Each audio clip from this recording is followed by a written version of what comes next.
welcome you all to the great John Ferraro Chambers. And I'm going to look at my list right here, and I see Mr. Ludlow has a one, and then Mr. Reyes. Thank you very much, Mr. Ludlow.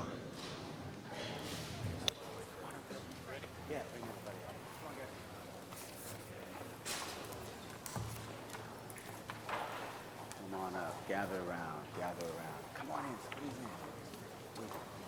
Look at you. You're good. You're good. Just like we planned it. All right. Can we squeeze in here? Good morning, colleagues. Thank you, Mr. Chair.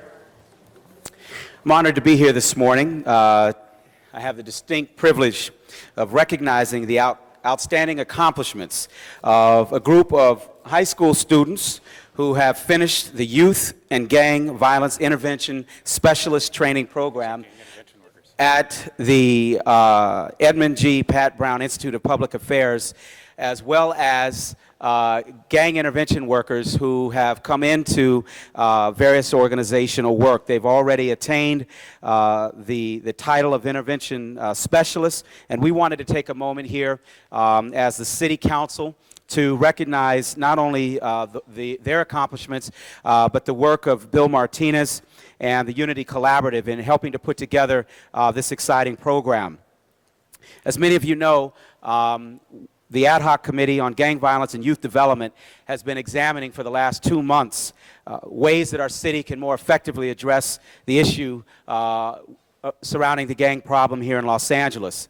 After several meetings, we can honestly say that the work of gang intervention workers is absolutely critical to the success of our efforts here in Los Angeles. And so we wanted to bring in these graduates, these specialists, to not only recognize them, but to give them a thunderous round of applause for their work. Let's give them a round of applause.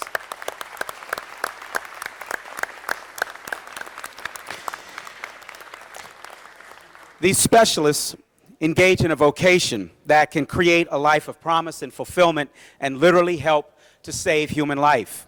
Graduates of the program are given both the theoretical foundations to understand their work as well as practical treatment of the intervention work that they have pursued.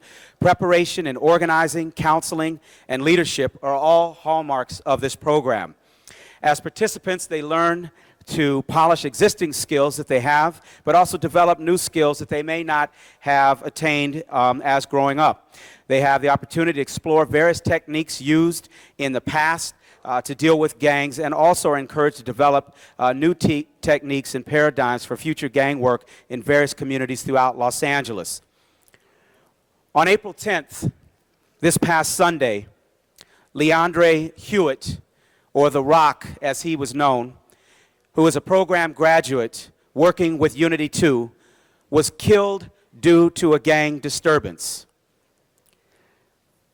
In memory of Leandre, a graduate of this program and a friend of many of the graduates who are here standing behind me, I would like to ask everyone in the chambers just to stop their movement for a moment, and let's give this young man a moment of silence.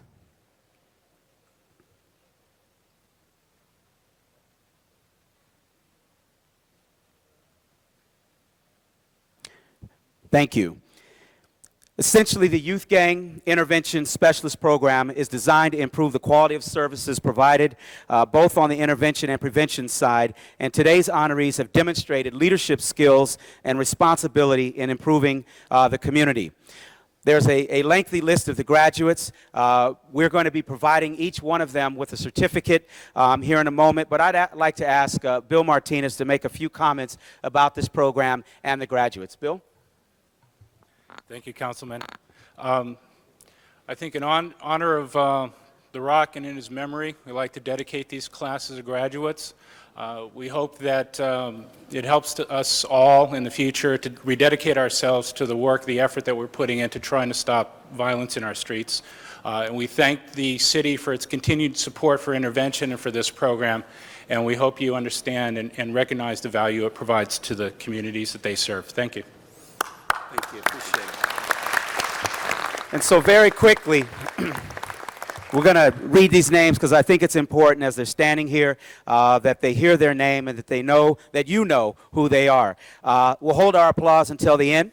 Mia Arredondo, Kenneth Bell, Robert Bibbs, Leandre Brown, Gerald Cavett, Tessa Chernovsky, Linda Collins, James Dunn, Thomas Fox, Juan Garay, Vanessa Gutierrez, Jose Hernandez, Leandre Hewitt, Gregory Hines, Jacqueline Horton, Paul Jamar, Maria Lazalde, LaDonna Matthews, Courtney Norris, Sal Palacios, Jericho Richardson, LaFonso Robinson, Ruben Rubio, Judith Cernas, Tony Smart, Sheila Smith, Dwayne Staten, Beatrice Sweet, Julio Varela, James Wade, Tommy Walker, Melinda Williams, Washinsky Wilson, and Luana Ibarra. Let's give them all a rousing applause. Congratulations. Do you have one that you'd like to highlight? No?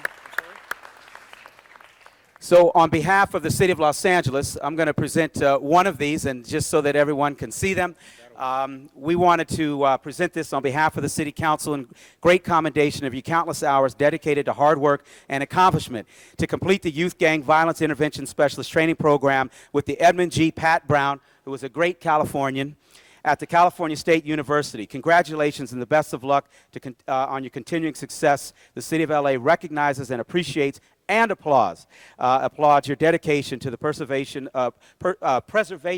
I need to go back and learn how to read.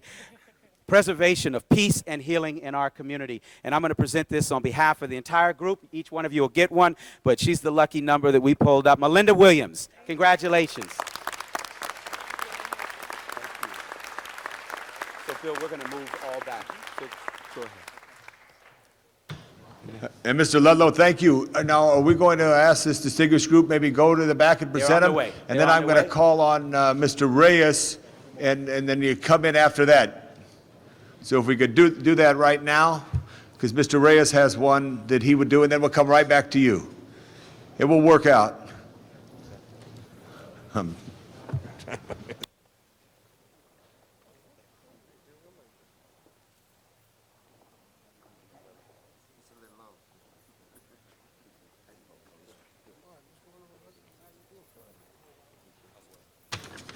At this time, I'd like to call on Councilmember Ed Reyes, who has a very special presentation because it's a very special time of year, and it's a very historic day in the history of this country and the national pastime.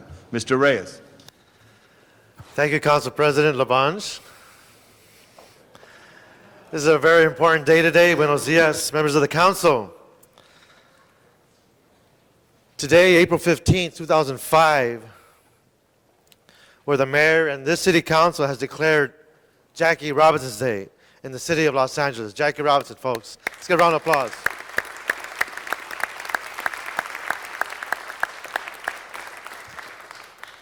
Jack Roosevelt Robinson was born in Cairo, Georgia on January 31st, 1919, the youngest of 5 children from a family of sharecroppers. His mother, Mally Robinson, single-handedly raised Jackie and her 4 other children. This humble beginning is the origin of the first baseball player to break Major League Baseball's color barrier that segregated the sport for more than 50 years. Growing up in a large single-parent family in nearby Pasadena, California, Jackie excelled early at all sports and learned to make his own way in life. Indeed, while at UCLA, Jackie became legendary, lettering in 4 sports: baseball, basketball, football, and track. Following UCLA, Jackie Robinson enlisted in the Army. Following his call to service in 1945, Jackie played with the Kansas City Monarchs of the American Negro Leagues, and later that year, in a historic move that ended the decades of discrimination against blacks in baseball, he signed a contract with the then Brooklyn Dodgers. Members of the council, today we are making the 50th anniversary of this historic day. We are marking it. Some of the highlights of this marvelous career include 1947 Rookie of the Year, 1949 National League MVP, 1962 selected to the Hall of Fame. He held a lifetime batting average of .311. But his real legacy is that of his great humanitarian and of a man who tears down barriers. So much so that in 1984, Jackie Robinson was awarded the Presidential Medal of Freedom by President Reagan. And in 1999, Time magazine named him one of the 100 most important people of this century. And most recently, on March 2nd, 2005, he was posthumously awarded the Congressional Medal of Honor by President George Bush. In the Latino community, Jackie Robinson is what we call and consider one of the great piñata breakers of all time. Because we all know that the piñata breaker is a person who breaks the piñata but never gets the candy. We have all benefited from his legacy. And because of that, we are all indebted not only to Jackie Robinson, but to his family as well, who endured those moments along with him in our behalf. Jackie Robinson is one of the great heroes of all time. Yesterday, the Coliseum Commission honored his memory by placing a plaque in the Coliseum's Memorial Court of Honor. He joined an elite group of 46 others that included the likes of President Kennedy, Pope John Paul II, Billy Graham, and the great Jesse Owens. With us today, we have very important individuals who have made the Dodgers come back to life. And with us, the folks who are involved with the CEO Jackie Robinson Foundation. I'd like to call up Sharon Robinson, the daughter of Jackie Robinson, to join me here at the podium.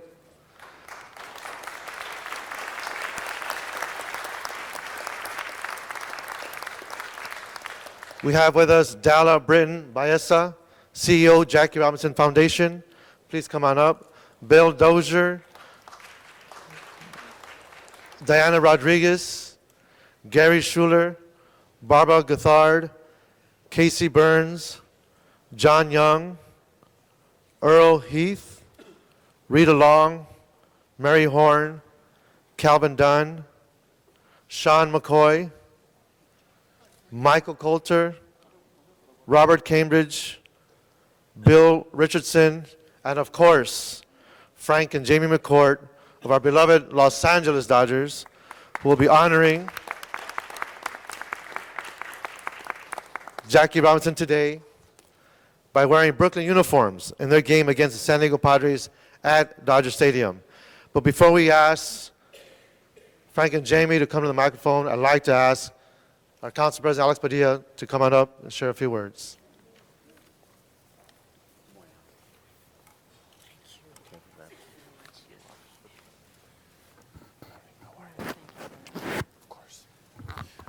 Thank you, Councilmember Reyes.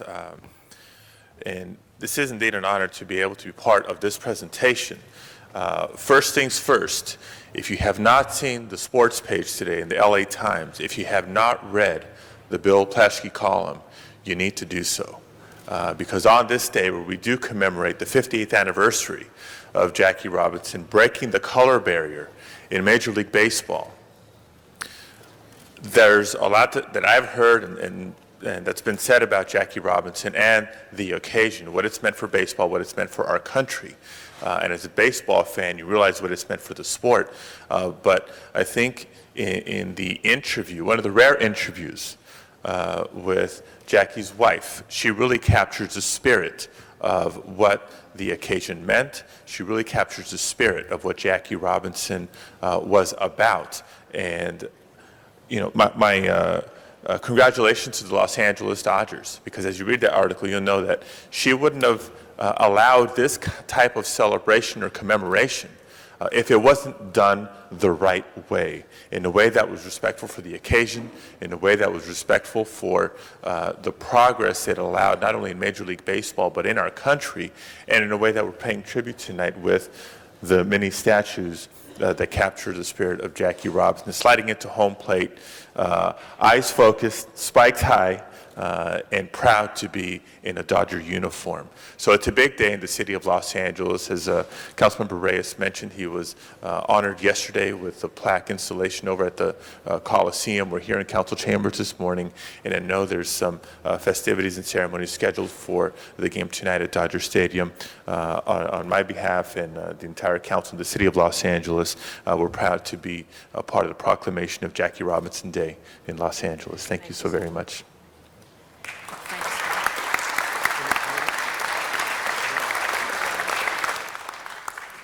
Before we ask Mr. Frank McCourt to speak, I'd like to ask Sharon Robinson to share a few words with us. Sharon. Thank you for this honor. This is a very proud week for my family and also for the Jackie Robinson family and Major League Baseball, and I kind of represent all three people here today.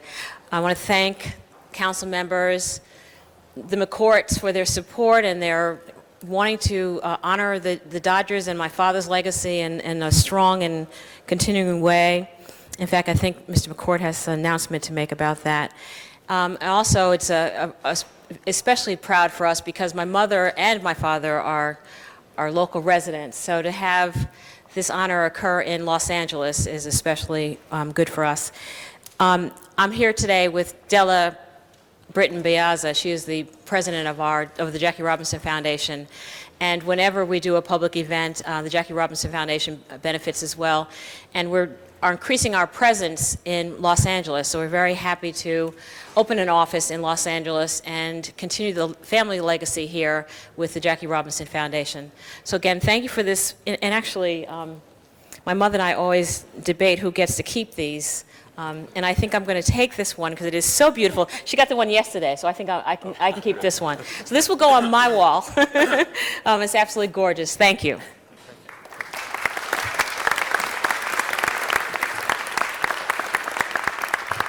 Thank you, Sharon.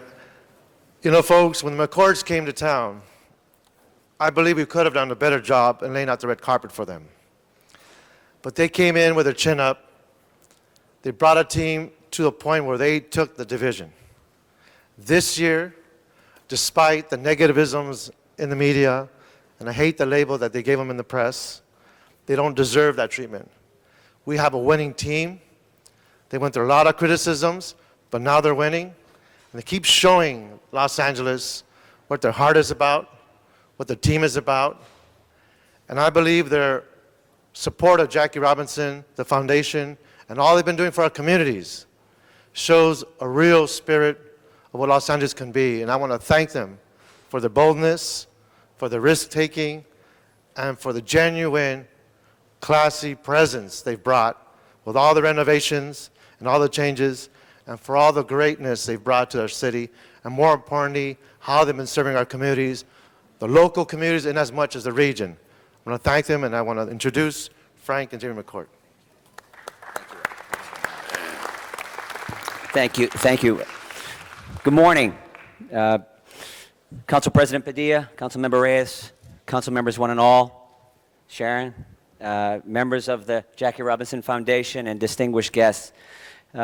Jamie and I are so pleased to be with you and to share in this special recognition of a great Angelino. I speak for the entire Dodger organization when I say how proud we are that he wore a Dodger jersey.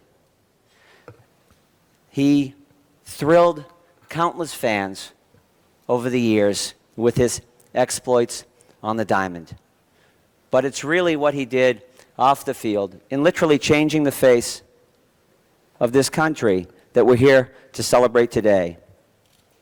Jackie played a central role in the long and rich heritage of the Dodgers, one of innovation, progressivism, community. And that tradition is what we cherish and what my wife and I are so proud to be stewards of. So to continue that tradition, I would like to make an announcement today. In honor of Jackie Robinson and his retired number 42, the Dodgers are committing $105,000 annually to fund 42 university scholarships to local students. Thank you.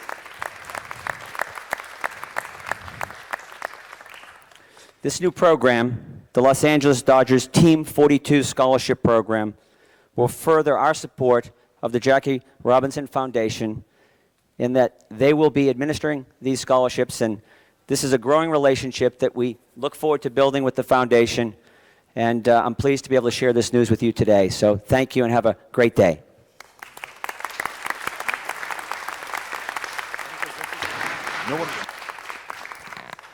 Colleagues, now that we have clarified who this should go to, I'd like to present the Jackie Robinson Day resolution signed by the Mayor, James Hahn, all the council members, our City Attorney, Rocky Delgadillo, and City Controller, Laura Chick, in great honor of Jackie Robinson, all his accomplishments, with great gratitude, present this resolution to Sharon Robinson. Thank you so much. If it's not about this, what is it about?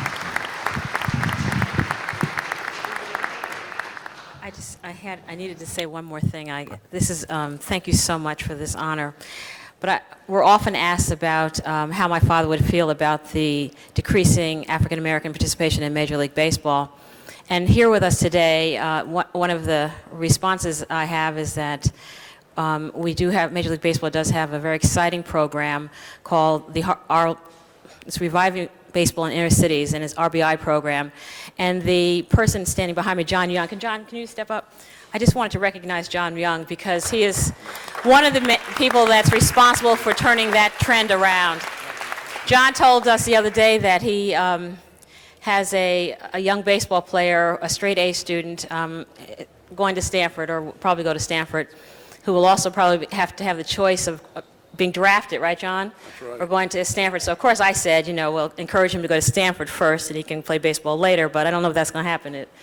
Don't rule out Chapman College either. Oh, okay. All right, great. So anyway, but I just want to thank John for, really getting us, getting baseball back in inner cities. And now that John's program, which started in L.A., is all over the country. And Tom Broswell, who's here with us from Major League Baseball, runs that program. So thank you so much. Thank you. Sorry, John. And with that, colleagues, we kick off Jackie Robinson Day. And I just want to thank all the Major League Baseball players as well who have joined us this morning. Yeah, Mr. Ludlow. Thank you, Mr. Chair. I just wanted to join in and first of all say thank you to Mr. Reyes and Mr. Padilla for taking this moment to recognize Jackie Robinson Day in L.A. I'm a longtime fan of Mr. Young and the work of RBI. RBI has been an amazing program, not just in Los Angeles, but to your credit, it's a nationwide program that is doing amazing things with young people. Frank gets a lot of credit for his work and everything that he's done in L.A., so I wanted to throw my own shout out to Jamie. For those of you that may not know, she's been a real force in this city, inspiring girls and women to participate in sports. And the work that you do with Jackie Joyner, Kersey, and everybody is just so amazing. And so we're thrilled that you're here in L.A., we're thrilled that you're here to stay, and we're looking forward to a pennant championship. Thank you so much. All right. Thank you very much, Mr. Reyes. To the McCords, Frank and Jamie, and Sharon, to you and your family, and John, for what you do for RBI. I just wanted to thank you. It was a wonderful day at the Coliseum yesterday.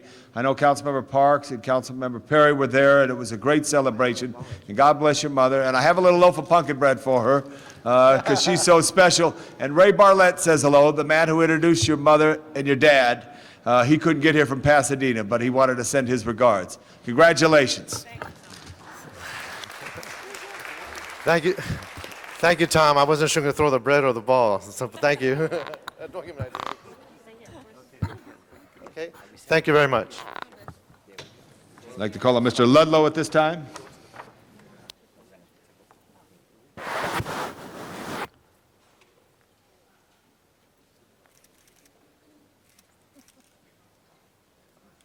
Dell, are you here? Dell, you should come closer.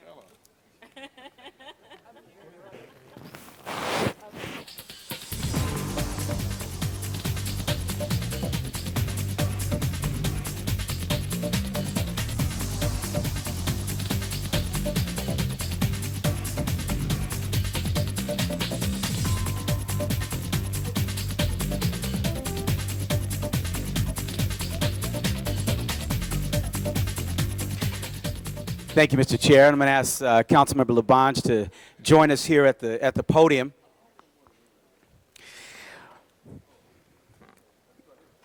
Colleagues, it's my honor this morning to introduce you to somebody, or reintroduce you to someone that many of you are familiar with, Aaron Pak. Aaron Pak is the new CEO and Executive Director of the Korean Health Education Information and Research Center, also known as CARE. Let me share some of Erin's history and successes in her life. After receiving a degree of Bachelor of Arts in Psychology from USC, she went on to earn a Master's of Science in Adult Education, Training, and Curriculum Design from the University of Southern California as well in 1990. Launching her career as a public school teacher at University High, LAUSD, Ms. Pak transitioned to the corporate sector in the field of marketing. With a natural knack for strategic planning, coupled with her drive, she exceeded in many standards and far exceeded many of her own expectations. As a management consultant with Education First, Ms. Pak shared her expertise on education reform, training, grant writing, curriculum design, marketing development, not just in the public sector, but also with our schools, and publishes in the United States and abroad. Ms. Pak's achievements include authoring winning grants that secured over $84 million in federal and state funds to two school districts here in California, which on that alone is worth a round of applause. $84 million for our own public school system. In November of '04, Ms. Pak joined CARE as the Chief Executive Officer. And it is in this important community-based care organization that she serves much of low-income families and senior citizens in the Wilshire Center and Koreatown area. She continues in the rest of her time to serve as an advisor to the Marina Del Rey Public Library, finance chair of the City of Los Angeles' own LA's Asian Pacific American Heritage Month Committee, and a member of Supervisor Don Knabe's International Business Advisory Board. Before we give her the microphone to present this resolution on behalf of the city, I wanted to ask my dear colleague Tom Labange to share a few words as well. Thank you, Mr. Ludlow. Aaron, I want to congratulate you on this well-deserved honor signed by all members. We don't agree on too many things unanimously, but we agree all on you today. And thank you. And it's so special to know, members and the public, one person makes a difference. And look how much this person has made a difference in the lives of hundreds and thousands. So, Aaron, I want to congratulate you and your beautiful husband and the whole family. Where's Chris? Chris is not there. Congratulations to you, Aaron. Thank you. Thank you very much. And so, Aaron, on behalf of the City of Los Angeles, as Mr. Labange mentioned, we're honored to present this resolution signed by the mayor, the entire city council, city attorney, and the city controller, not only recognizing you for your business accomplishments, your work with CARE, but also all of the philanthropy and the continuing work that you do to help people who are less fortunate and give them a chance in life. So on behalf of the city, congratulations. We'd like to ask you to say a few words as well. Congratulations, Aaron.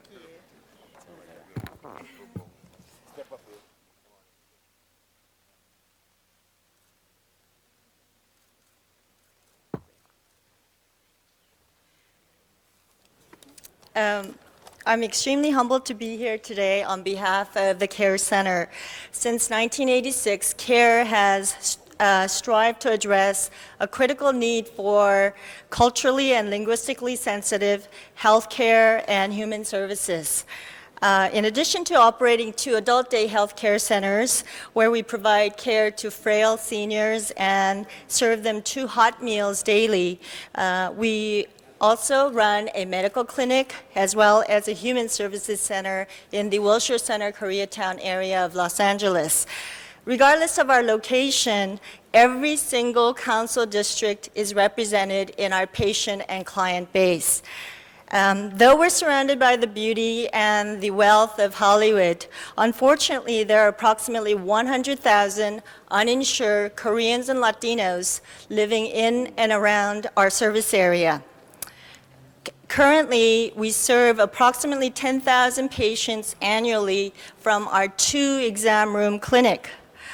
Unfortunately, there are days that we have to turn away clients even though they need immediate care. For some patients, not getting an appointment at our clinic means they're having to spend their entire weekly earnings on prescriptions that they have to fill at the local pharmacy and pay for instead of paying $5 for each one at our clinic. You know, it's our sincere wish that we can be open 24/7, but we're unable to do that. If we may, we'd like to have a 7-exam room clinic serving the community. So we're in the midst of a capital campaign, and I'd like to take advantage of this opportunity to appeal to you for your personal support and involvement in our capital campaign. We like to, again, have a 7-exam room clinic with social workers on site. It's our humble wish to continue serving those in need, especially the underrepresented, low-income, non-English speaking, limited English speaking, Central American, Filipino, Bengali, Muslim, and Korean residents of Los Angeles. More than ever, we're committed to increasing access to quality care for the working poor. Thank you deeply for this opportunity. Thank you. Thank you, Aaron. Appreciate it. Thank you, Aaron. Thank you very much. Turn it back to you, Madam Chair, and also just want to take a moment to acknowledge the great Assemblymember Judy Chu, who's in the audience today. Judy Chu, thank you so much for being here. Thank you. Our next presentation will be by Councilmember Zine.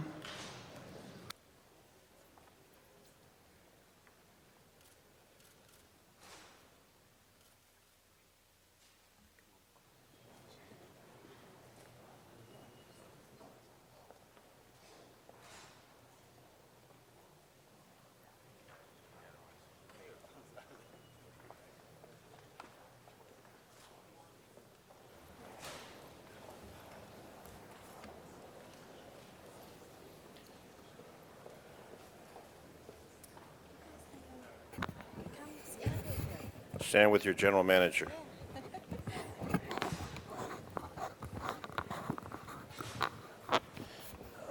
Thank you. Very honored today to be joined by the General Manager of Information Technology, Thera Bradshaw. Thank you. Amongst these other representatives from IT, Information Technology, which runs all of our technical communications operations in the city of Los Angeles. And we're here today for a resolution for an individual who has 32 years of service with the city of Los Angeles, and that man is Tunan.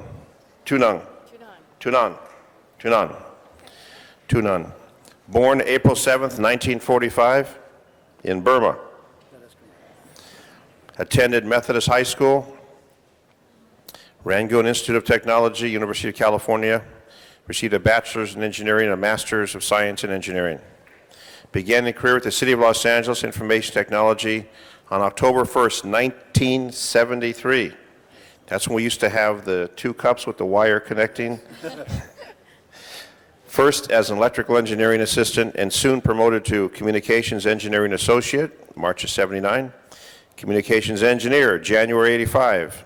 Senior Communications Engineer, November 87, and Director of Communication Services, June 2000 to the present time. You're responsible for the successful implementation of the following projects: $80 million LAPD Emergency Command Control Communication System, voice radio network that supports over 9,000 portable and mobile radios used by police officers 24 hours a day, 7 days a week. $32 million Los Angeles Fire Department Communications and Control System, consisting of both the voice and data radio networks utilizing digital microwave transmission links for the first time. A $27 million citywide simulcast trunk radio system that supports over 5,000 users from 17 city departments, 15 council offices, and the mayor's office. A $19 million digital microwave transmission network that supports all public safety emergency communication systems and circuits for voice and data transmissions. You spent a fortune, a fortune. 80 million, 32 million, 27 million, 19 million, all for the essential communications networks. The LAFD command van the video microwave vans, the emergency operations communications vans, the airborne video transmission systems to support command post operations during emergencies and special events. You have been at the forefront of all that for all of your years of service. You're happily married to Tuza, and you have one son, Michael, and we are recognizing you for your service, your dedication, and presenting this resolution to you for 32 years of wonderful service to the people of Los Angeles for all that you have done, and may your future years be as productive and exciting as the past 32 years with the City of Los Angeles. And congratulations from me, the City Council, your General Manager, and all of your colleagues. Congratulations. Oh, picture.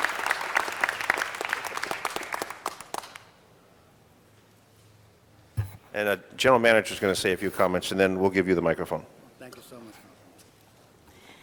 This city is well protected because of the work that Toon has led over the last 32 years, and directly into the hearts of the number one priority in this city too, and that is public safety.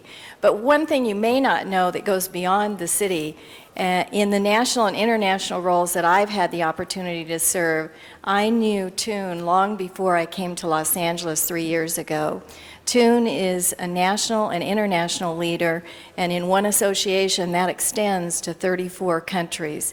He is respected around the world, and what the City of Los Angeles has done in communications because of his leadership is a model for many other cities throughout this nation and world. So Toon, thank you for all you've done for the citizens of Los Angeles, for the city family, and congratulations as you take the next half of your life and really enjoy it in your own personal way. Thank you so much.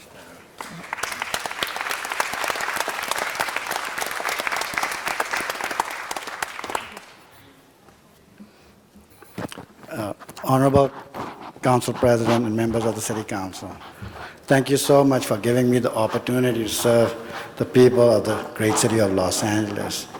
The city has given me nothing but the best all throughout the years, and I'm very, very grateful. I'd like to thank my general manager, and not only just my general manager, but all of the management, all of my staff, who has made this thing possible. I alone couldn't have done all of that. It is a work of many that the reason why we are successful. And I'm so proud to be part of it. It's an honor, it's a privilege to serve the city. Thank you so much.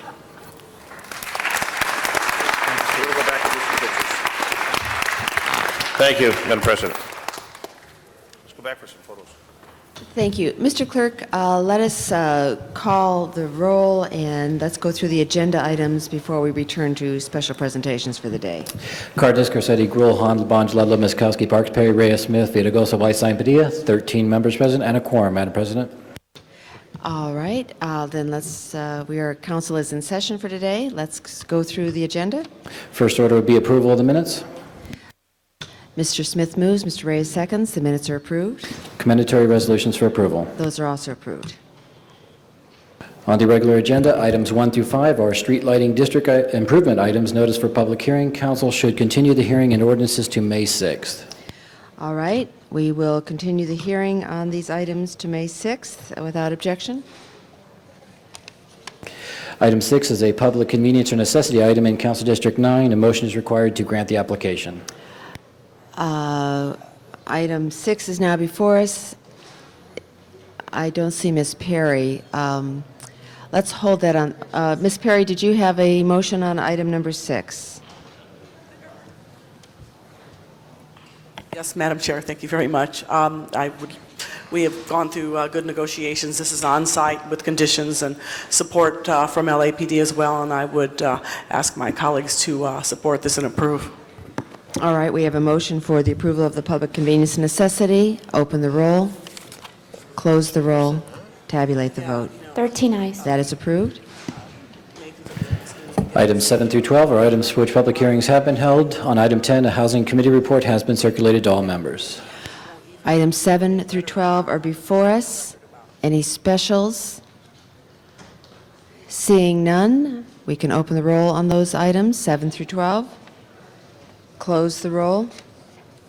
Tabulate the vote. 13 ayes. That is approved as well. Items 13 through 40 are items for which public hearings have not been held. 10 votes are required for consideration. Those items are now before us. We do have cards on item number 40, so we will call 40 special. We are on items 13 through 40 members. Any specials 13 through 40? Again, seeing none, those matters are now before us. Open the roll, close the roll, tabulate the vote. 13 ayes. Those are approved. On the continuation agenda, item 41 is an item for which public hearing has not been held. Mr. Weiss, item 41 is called special. Those are the items for that agenda. Let's go through the other special agendas today. Well, at least one of them.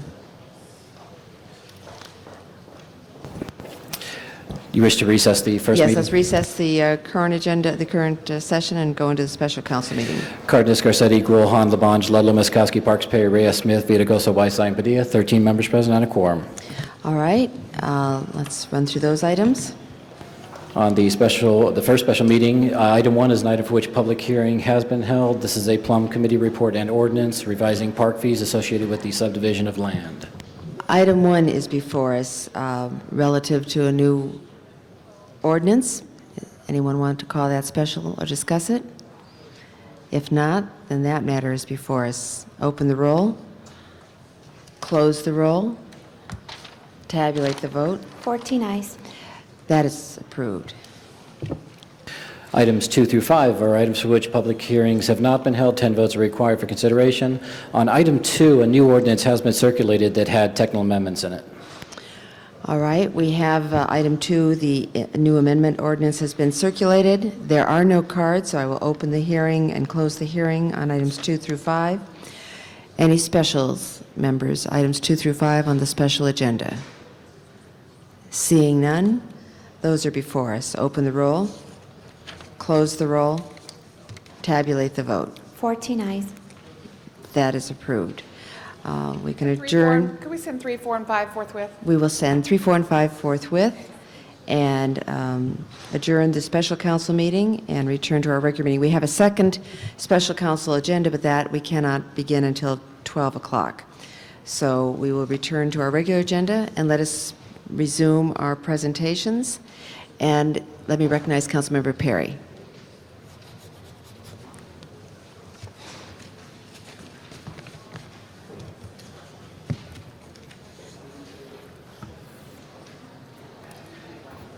Thank you very much, Madam Chair. And I'd like to call Bert Ball, Executive Director of LA Shares, and Tom Labange to join me here today.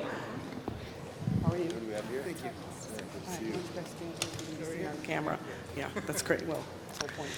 Honor you. It's a pleasure to have Bert Ball standing here with me today. He's the Executive Director of LA Shares.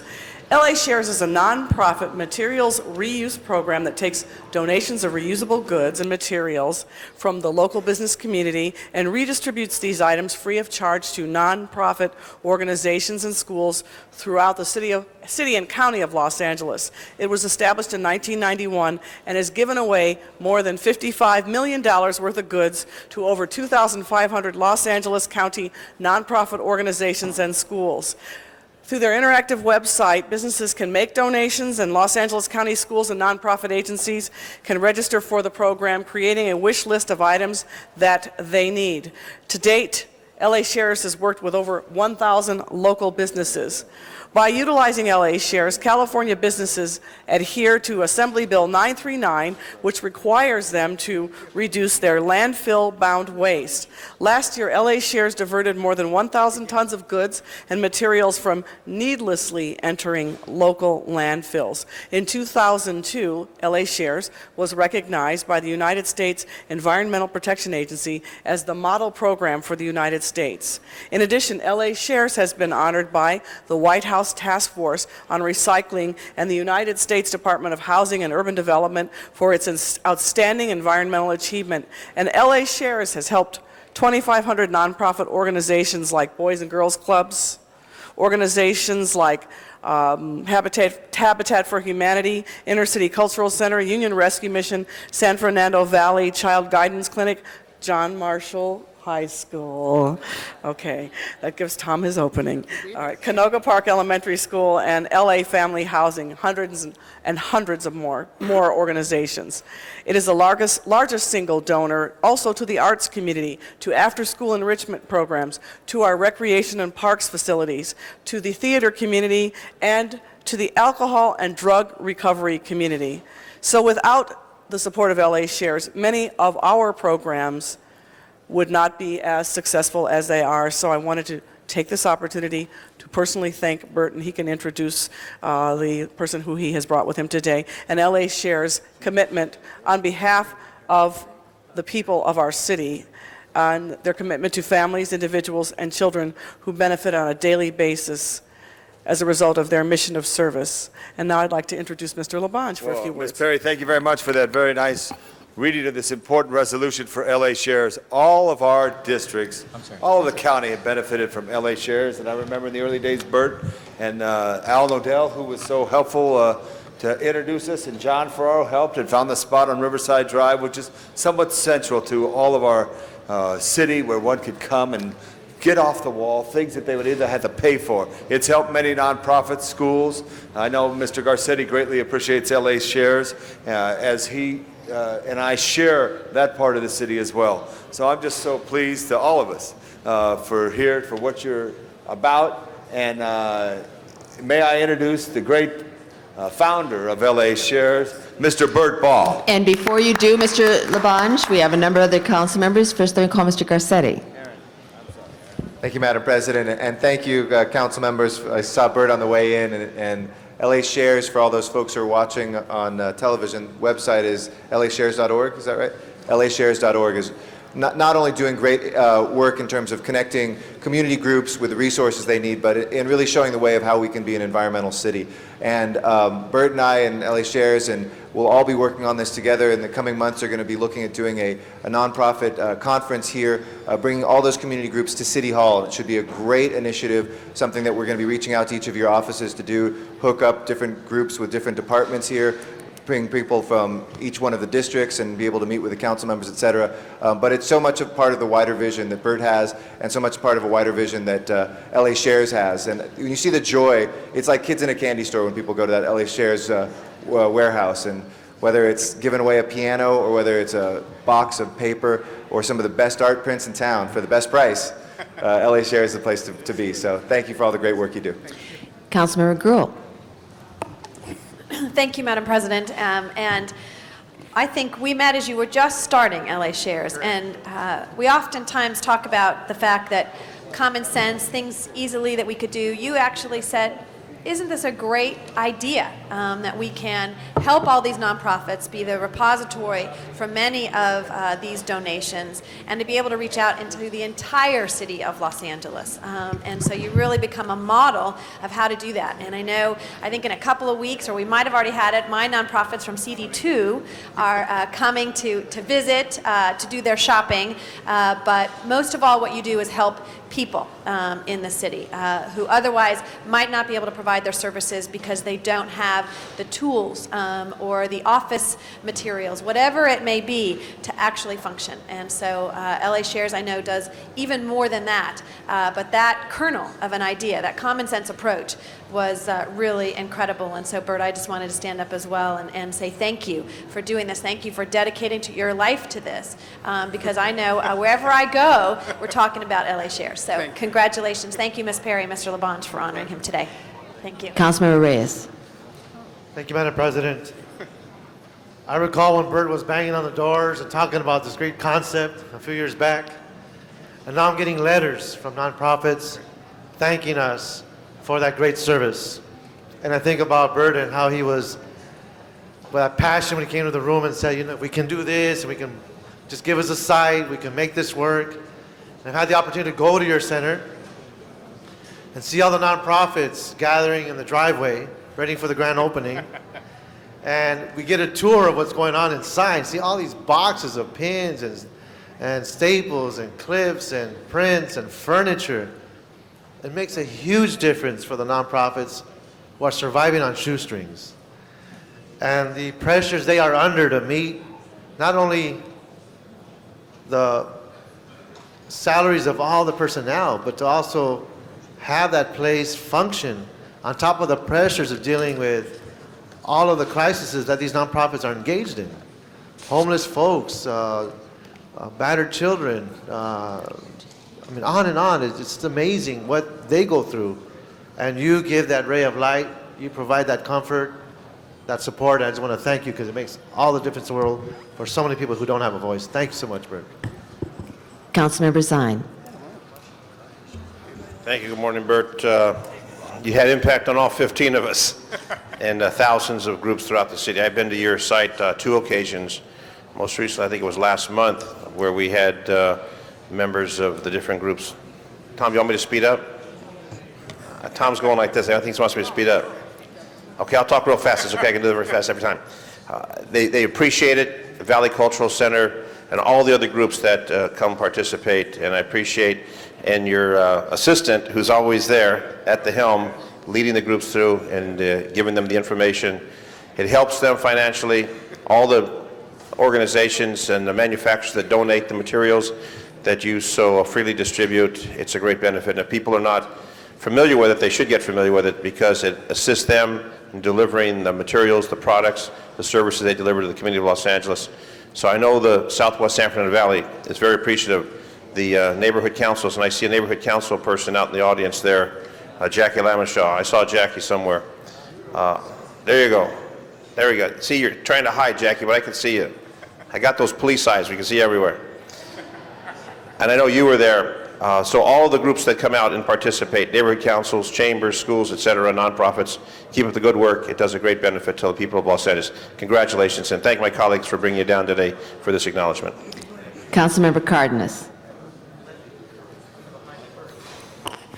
I just want to say, if you are out there and you're a not-for-profit, or you're served by one, or you contribute to a not-for-profit, and you forget who they are, just call one of the council offices and we will connect you with them, because you've been wonderful in helping us put together lists in our district. You've told a bunch of us, hey, if you know of a not-for-profit in your district, we have a lot of love, we have a lot of stuff we want to give, and we have more, but we need more people to give it to, believe it or not. So you've done a wonderful job, and thank you so much for including us and helping us be your eyes and ears out there in the community and give you more work to do. Thank you. Councilmember Ludlow. Thank you, and absolutely, you've made an impact on so many people. Let me just say this, the one thing that is amazing about you, Bert, and LA Shares, is he's a very tough, hard-driving disciplinarian around one issue. The only thing he asks you to do in exchange for the services is make sure you send a thank you letter. That's the only thing he asks. And so, Bert, thank you so much for what you've done, not only diverting all that trash from landfill and waste, but actually helping expand programs for services that are needed in community-based organizations. You're a real champion. Thank you. Councilmember Smith. I guess I'm the end of the line, and all of us talk now. Well, you know, the important thing is if you get to know Bert, he is a really neat guy, a fun guy to be around. And he fell in this by accident. He was in the movie industry working on sets and just saw a lot of waste and said, why? Why are we wasting this stuff? And got it out of the landfills and into more productive use, and really believes in a recycling society, a green society, and I applaud that. But I went and had a neighborhood council day there, and it was like a feeding frenzy. These people were running with arms full of stuff, literally running out the door, dropping their stuff out, and then going back in and getting another armful of stuff. And it was like the day after Christmas sale, so I kind of stepped out of the way and just let them run because they're having such a great time. But we had about 40 people there from neighborhood councils, YMCA, other stuff, and they spent about 2 hours there, and I almost unloaded the place. But it was a great assistance to all these neighborhood councils that are getting going to get materials for their office operations and things they really needed just to conduct business. So Bert, you're just a great person to know and a great friend, but providing such a useful service, not just to our neighborhood councils and our nonprofits, but the city of LA by doing what Mr. Cardenas and I really believe in, and that's keeping the stuff out of the landfill. So thank you for that. Appreciate it so much. Bert, now it's your turn. I'll keep it very brief. Thank you very much, everybody. It is a partnership, and we thank you. We can't do this alone. The council is our partner. Our goal is to reach every school, every not-for-profit, and every center within the city, and to make sure they're aware of this resource. Thanks to you, thanks to the support of Public Works, we're here. I thank you. We'll continue to serve you. In fact, we would like to announce, this is my program director, Carrie Chen, that we're going to increase the number of shopping appointments 100% starting today. Starting today? Absolutely. All right. So thank you very much. LA Shares thanks you for being a partner. Website. Most importantly, for those who would like to either donate or get materials, please go to our website, www.lashares.org. Thank you, City of Los Angeles. Thank you. Councilman. Thank you. For our next presentations, let me recognize Councilmember Cardenas.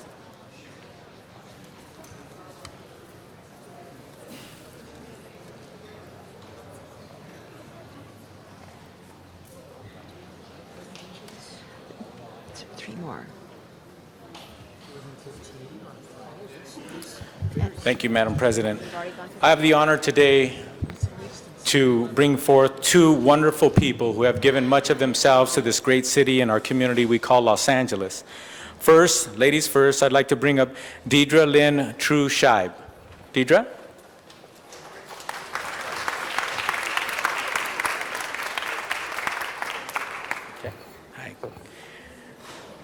Deidre Lynn True Scheib will retire from the City of Los Angeles with more than 31 years of dedicated service. If you notice all the tears in the room, that's because Deidre's retiring. Deidre started her career with the City of Los Angeles August 6, 1973 as a clerk typist. I think there were some council members who were in diapers back then. April 1975, she was promoted to senior clerk typist with the city clerk's office, then promoted within the tax and permit division to principal clerk in 1977, to tax and permit field representative in 1978, and to senior tax and permit field representative in 1986. In 1989, Deidre promoted to principal tax and permit field representative in charge of field enforcement. The tax enforcer, huh? In 1999, Deidre promoted to Chief 1 Tax and Permit in charge of field enforcement and central operations.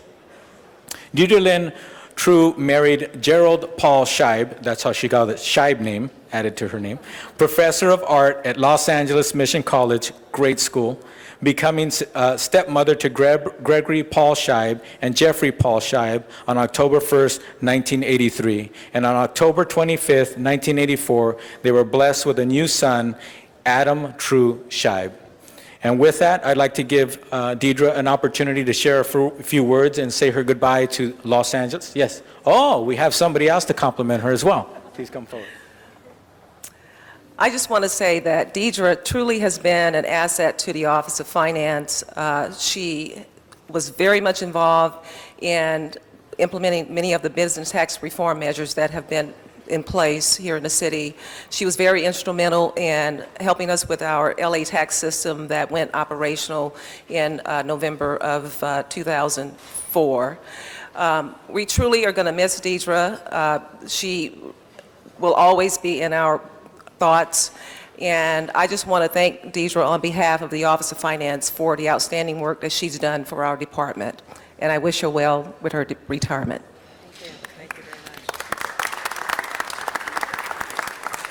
This may come as a shock to some, but I haven't always agreed with the decisions made by the City Council. And I certainly haven't always agreed with the decisions made by my department managers and supervisors, but I am very grateful to be here today. I am grateful to have had an employer, the City of Los Angeles, who has provided stability and the opportunity for me to promote from a clerk typist into a management position. And I am equally grateful for all the wonderful people that I have worked with and the lifetime friendships that I have made. Thank you.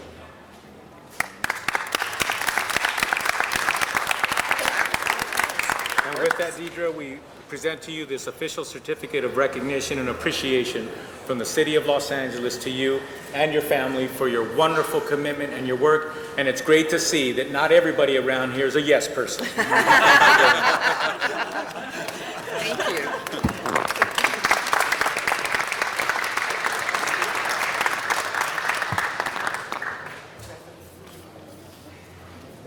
Okay. Next, we have a wonderful person who's given much to this city and to our country, Gary Miller. Gary? Come on up. Right here. Okay. Gary Miller is retiring from the City of Los Angeles with more than 6 years of service as a dedicated employee and 4 years with the military service credit. Remember, I said he gave not only to the city, but to our entire country.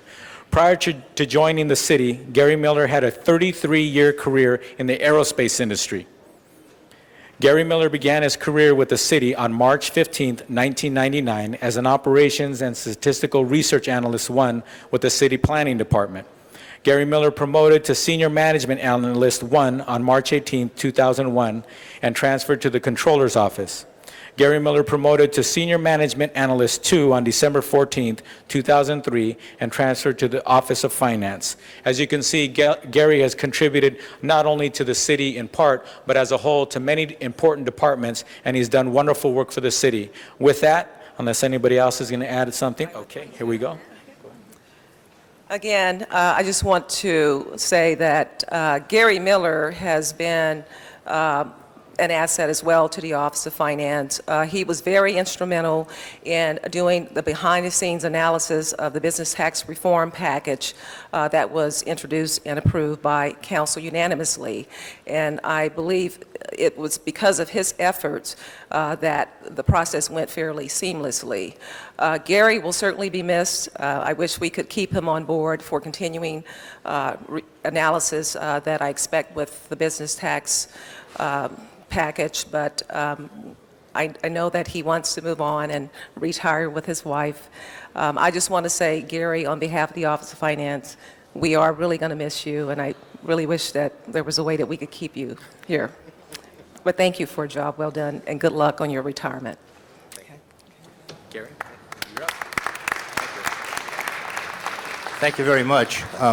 You know, the last 2 years of my professional career working with the business tax reform issues was really quite a ride, an adventure, a thrilling adventure that I was privileged to get to participate in, kind of a 2-year graduate degree in civics. I learned a great deal and met a lot of really wonderful, dedicated, ethical, driving leaders in the city with whom it was a privilege to work, both you, your office staffs, and so forth. It's also been a great privilege and an honor to work for the executive management of my department, which I commend to your attention. I think these are terrific, wonderful people who work very hard to do your will and to make to turn your objectives and desires into things that are actually achievable, doable, fiscally prudent, and good things for the city of Los Angeles. The city of Los Angeles is on the short list of the great cities of the entire planet, and it's an honor, and I'm deeply humbled to stand here today receiving this recognition. I thank you very, very, very much. Thank you. Thank you very much. I got something for you. With that, Gary Miller, I'd like to give the certificate of recognition on behalf of the City of Los Angeles to you for your dedicated service, not only to this city, but to the entire country. And personally, thank you so much for helping us do our job of cutting taxes in the City of Los Angeles and doing it in a way where we're not making the children or other programs suffer. We're making it happen. And also to your wife, he's all yours. Thank you, sir. Let's take a picture. Thank you, Mr. Cardenas. For the next presentations, let me call on Councilmember Janice Hahn. And before Ms. Hahn goes up, let me call Mr. Zine for an introduction.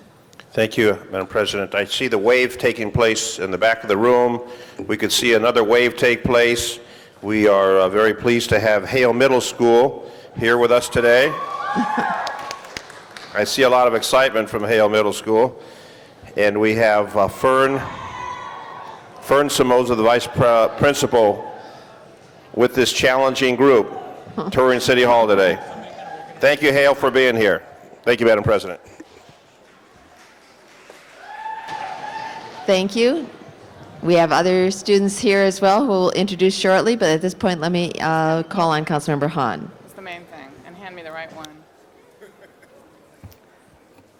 Thank you, Madam Chair, colleagues. If I was more like Tom LaBonge, I would be having Anchors Away being played right now over our audio system.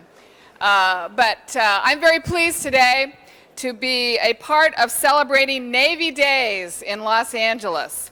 And since 2001, we've been celebrating Navy Days in Los Angeles. And every year, we welcome a ship to the Port of Los Angeles to promote the Navy. And the Navy League is the organization responsible for Navy Days in Los Angeles. And it is their desire and their mission to continually promote in a positive way the Navy. And more importantly, to promote in a positive way the heroes, the sailors, the crew, the captains, the commanders, and all those who are serving in this branch of our military, the great Navy. My father was a Navy man, was a captain of a ship in World War II, and so I grew up going down to the Port of Los Angeles, looking at all the Navy ships on a regular basis. The USS Steatham arrived in port yesterday afternoon, and I was very honored to be there to greet the captain and greet the sailors. And they will be having an action-packed weekend in Los Angeles while they're here. And the public should know that there will be public tours available of the USS Steatham today and Sunday. The public is invited to tour this beautiful ship, and it is a beautiful ship, for free.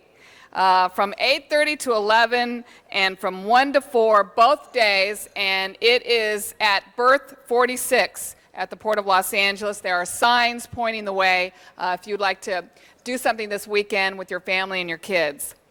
Many of the sailors this weekend, I understand some of their activities, they may be visiting the Reagan Library, they may be doing some sport fishing, they may be visiting Catalina, they'll also be visiting Disneyland. They'll be attending a Dodger game, and you were here today when we had the owners of the Dodgers, Frank and Jamie McCourt. They will also be playing a baseball game, apparently either between the port police officers or the Coast Guard. I guess they're both battling out to see who will play the sailors. I'm rooting for the port police, but you know, that's just a thing I have.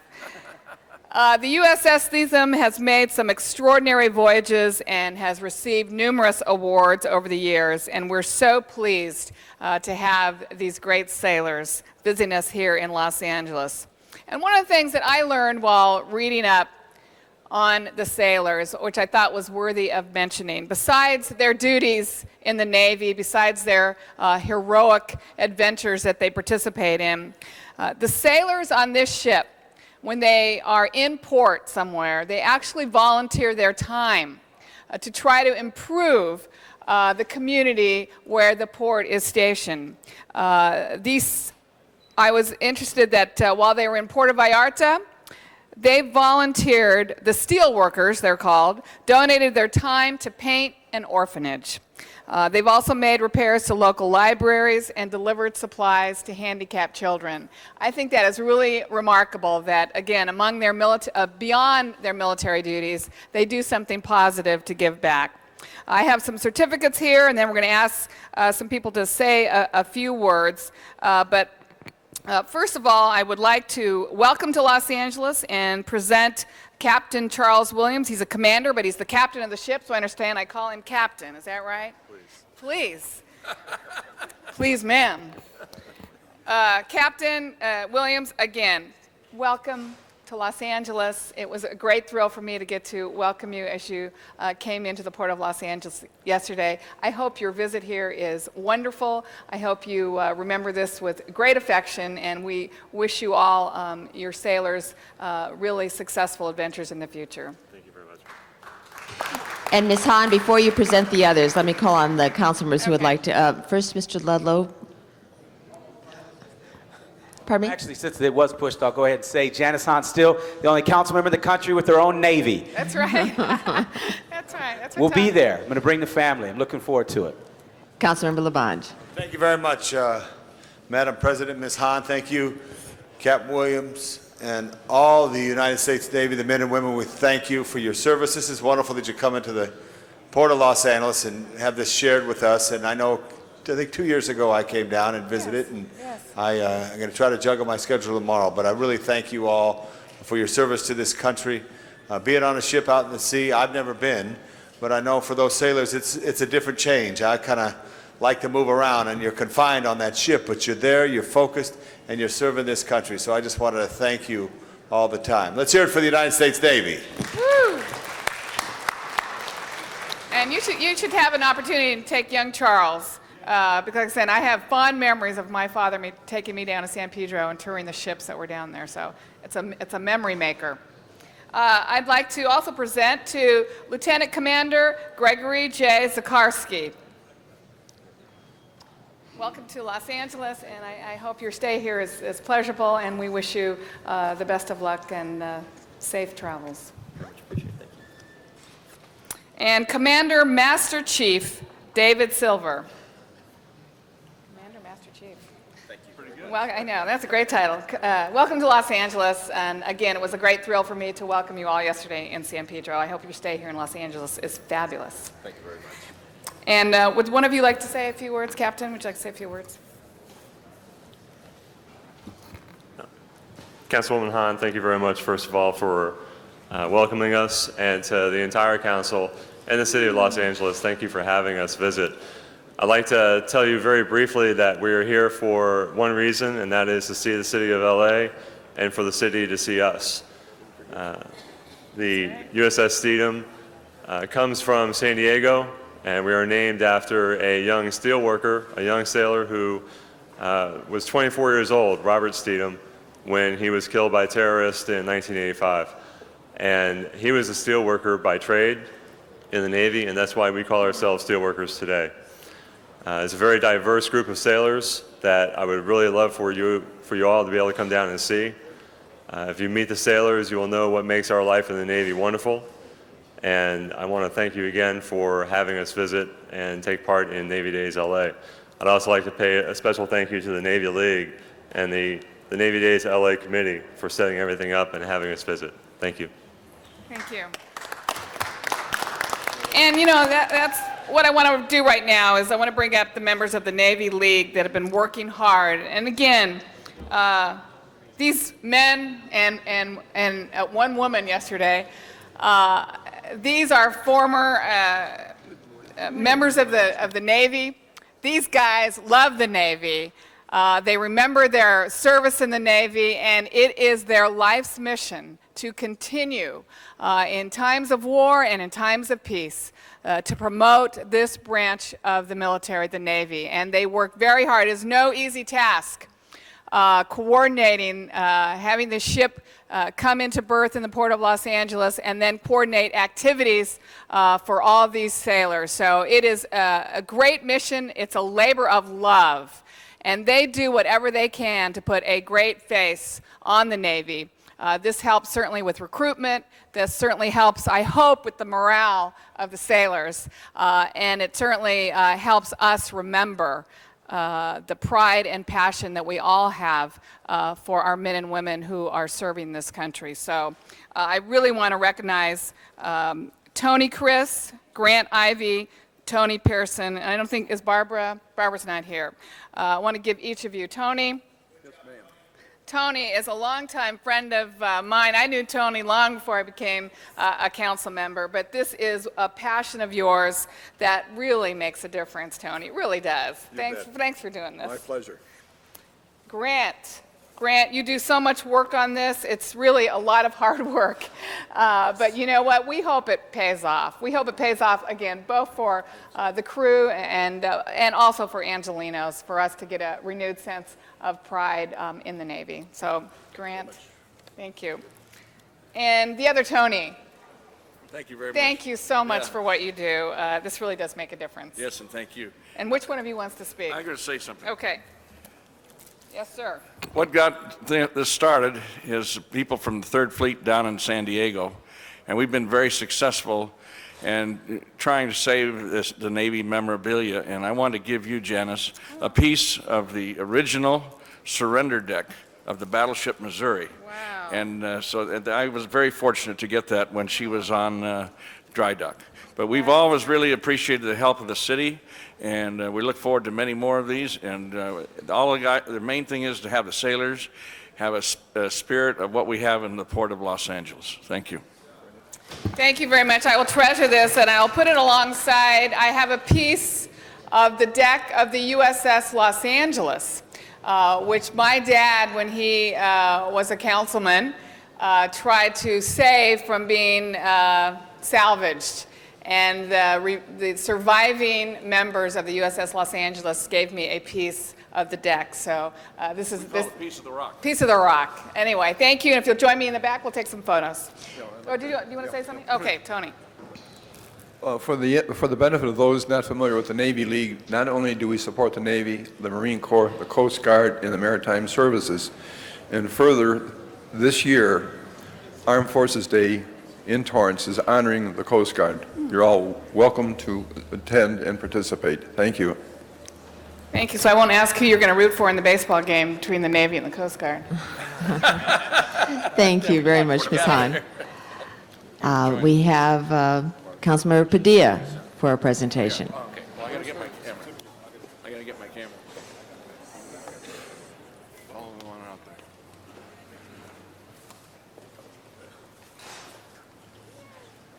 Are we ready? All right. Want to be on TV? Okay.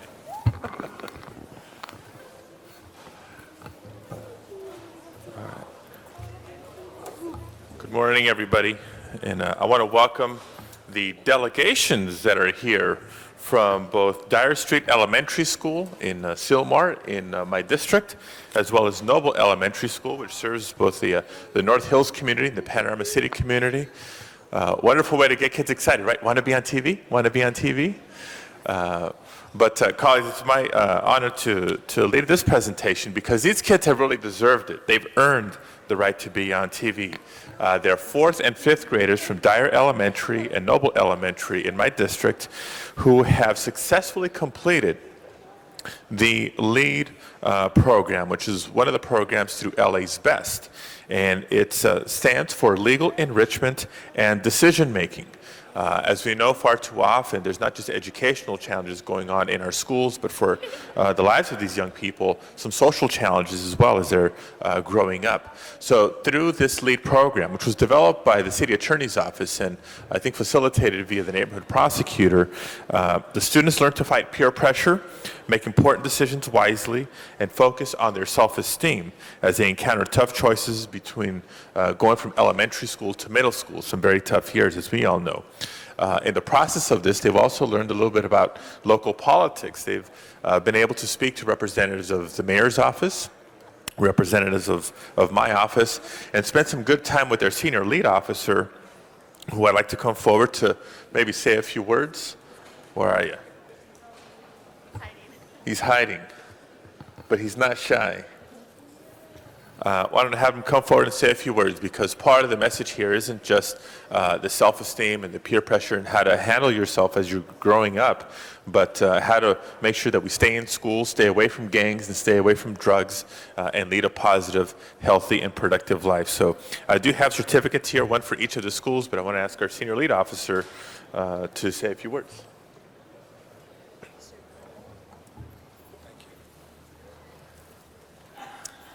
Hi, these kids are really special. I've spent several class periods with them after school. They've learned the criminal justice system, and what I do as a senior lead officer, I come and talk to them about my job, and about what they need to do to keep themselves on the right track. And they've just been a real fun group to work with, and I thank you very much, guys.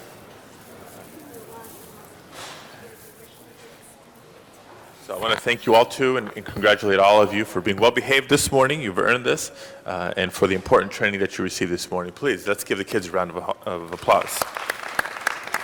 So who's the representative? I need one volunteer from Noble Elementary. Noble? Anybody? Who's here from Noble? Right here? Okay. Well, you're going to be in charge of the certificate here. And one volunteer from Dyer. All right. Responsibility. Thank you very much. Thank you, Mr. Padilla. Our next presentation is Councilmember Tom Labange, who I believe is walking through.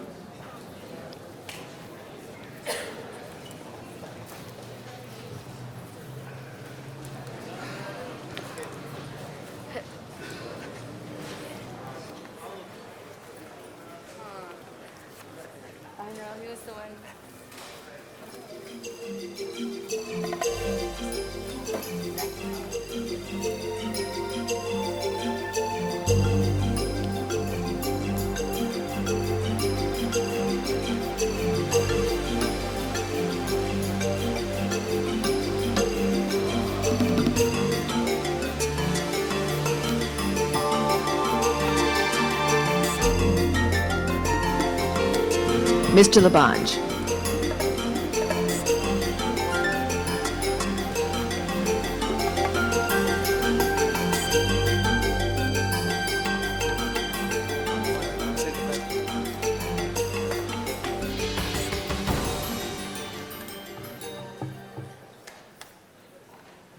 Thank you, Madam President. I've come to the end of the road of our great honors today. Many great people who have been honored in our chambers this morning, and talking about Jackie Robinson and that great presentation and the others. But the El Nino Family Service Centers is a nonprofit social service agency celebrating 80 years of providing services to the disadvantaged and underserved families throughout Los Angeles, and was born in 1925 when a group of volunteers of the National Council of Jewish Women created a counseling services for Los Angeles for girls, where its first endeavors were to build a camp in Laurel Canyon for underprivileged children. Fresh air and good food and fun was the experience to take children from neighborhoods of Los Angeles, believe it or not, into the Hollywood Hills into Laurel Canyon.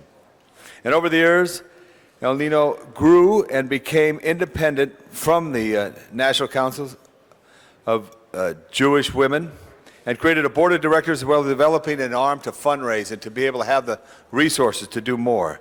It expanded and operates residential community counseling centers for girls and boys, added family counseling, and joined with the Los Angeles Unified School District to after-school-based community programs, counseling, reading, learning, doing the important things that you should do after school. It also worked with the University of Southern California School of Social Work in this effort.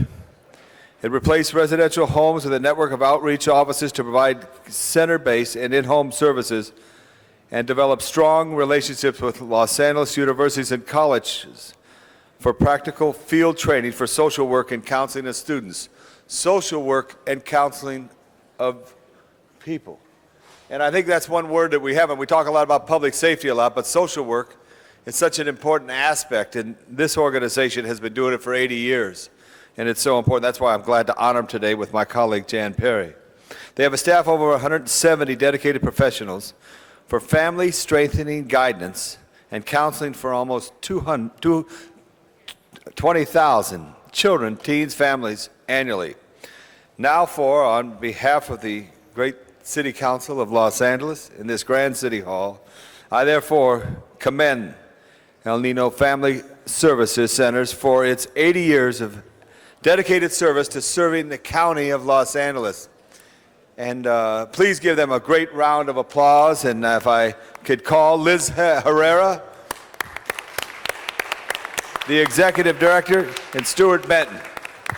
And I'm sorry you had to wait, but I hope you enjoyed other people like yourself who are true angels in the City of Angels making a difference. Absolutely, and as a Liz nonprofit, Herrera. I also want to salute LA Shares. Good, all right, good Yes, job. absolutely. Thank you so much, Councilman Labange, and all the council members for this very special recognition of El Nino Family Center's 80 years serving at-risk youth in this city. We greatly appreciate your recognizing our work in the prevention of child abuse, delinquency, and teen pregnancy. It is really an honor to provide the services that we do to the families in this city, and we are very proud of the accomplishments of many of them, and we are proud of the support and guidance that we have given them. I want to thank all of you for your trust and support. over these many years. Your support has made much of our work possible. Thank you so much. Good. Thank you, Liz. And I know Stuart Burton is here today. Stuart, we thank you. Let's give this great organization a great big hand, all right? Thank you so much. Thank you. Jan, thank you. We're going to take a picture right here. Come on, right here. Let's do it right here. Come on in here. Come on in, guys. Take a picture. I got to make it up to you.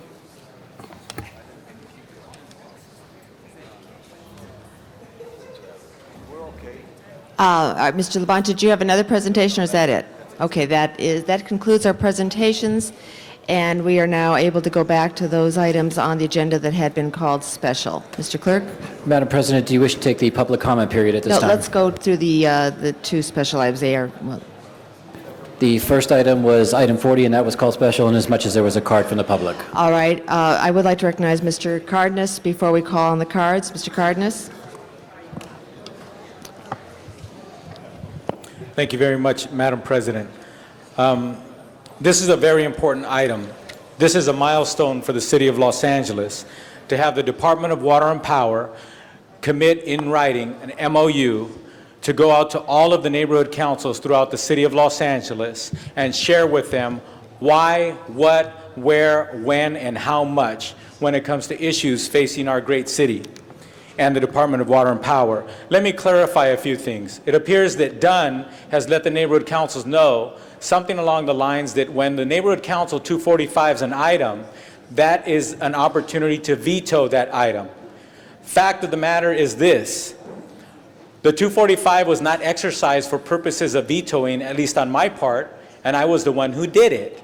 The reason why I 245 this item, because it is an important issue which is affecting all the neighborhood councils throughout the City of Los Angeles, and I want the opportunity in my policy committee to be able to ask the Department of Water and Power and give the neighborhood councils another opportunity to say how much they like it or don't like it, how they would have liked to see something different or not, etc., and then move this policy forward. As in 3 years, it's going to be reviewed again, and rightfully so, because we're charting new waters with our Department of Water and Power, because with all due respect, they have never committed to that kind of communication to the Angelinos before, and now they have. Let me give you some examples of the kinds of things I want to get the department in front of me with so I can ask them these questions and many more.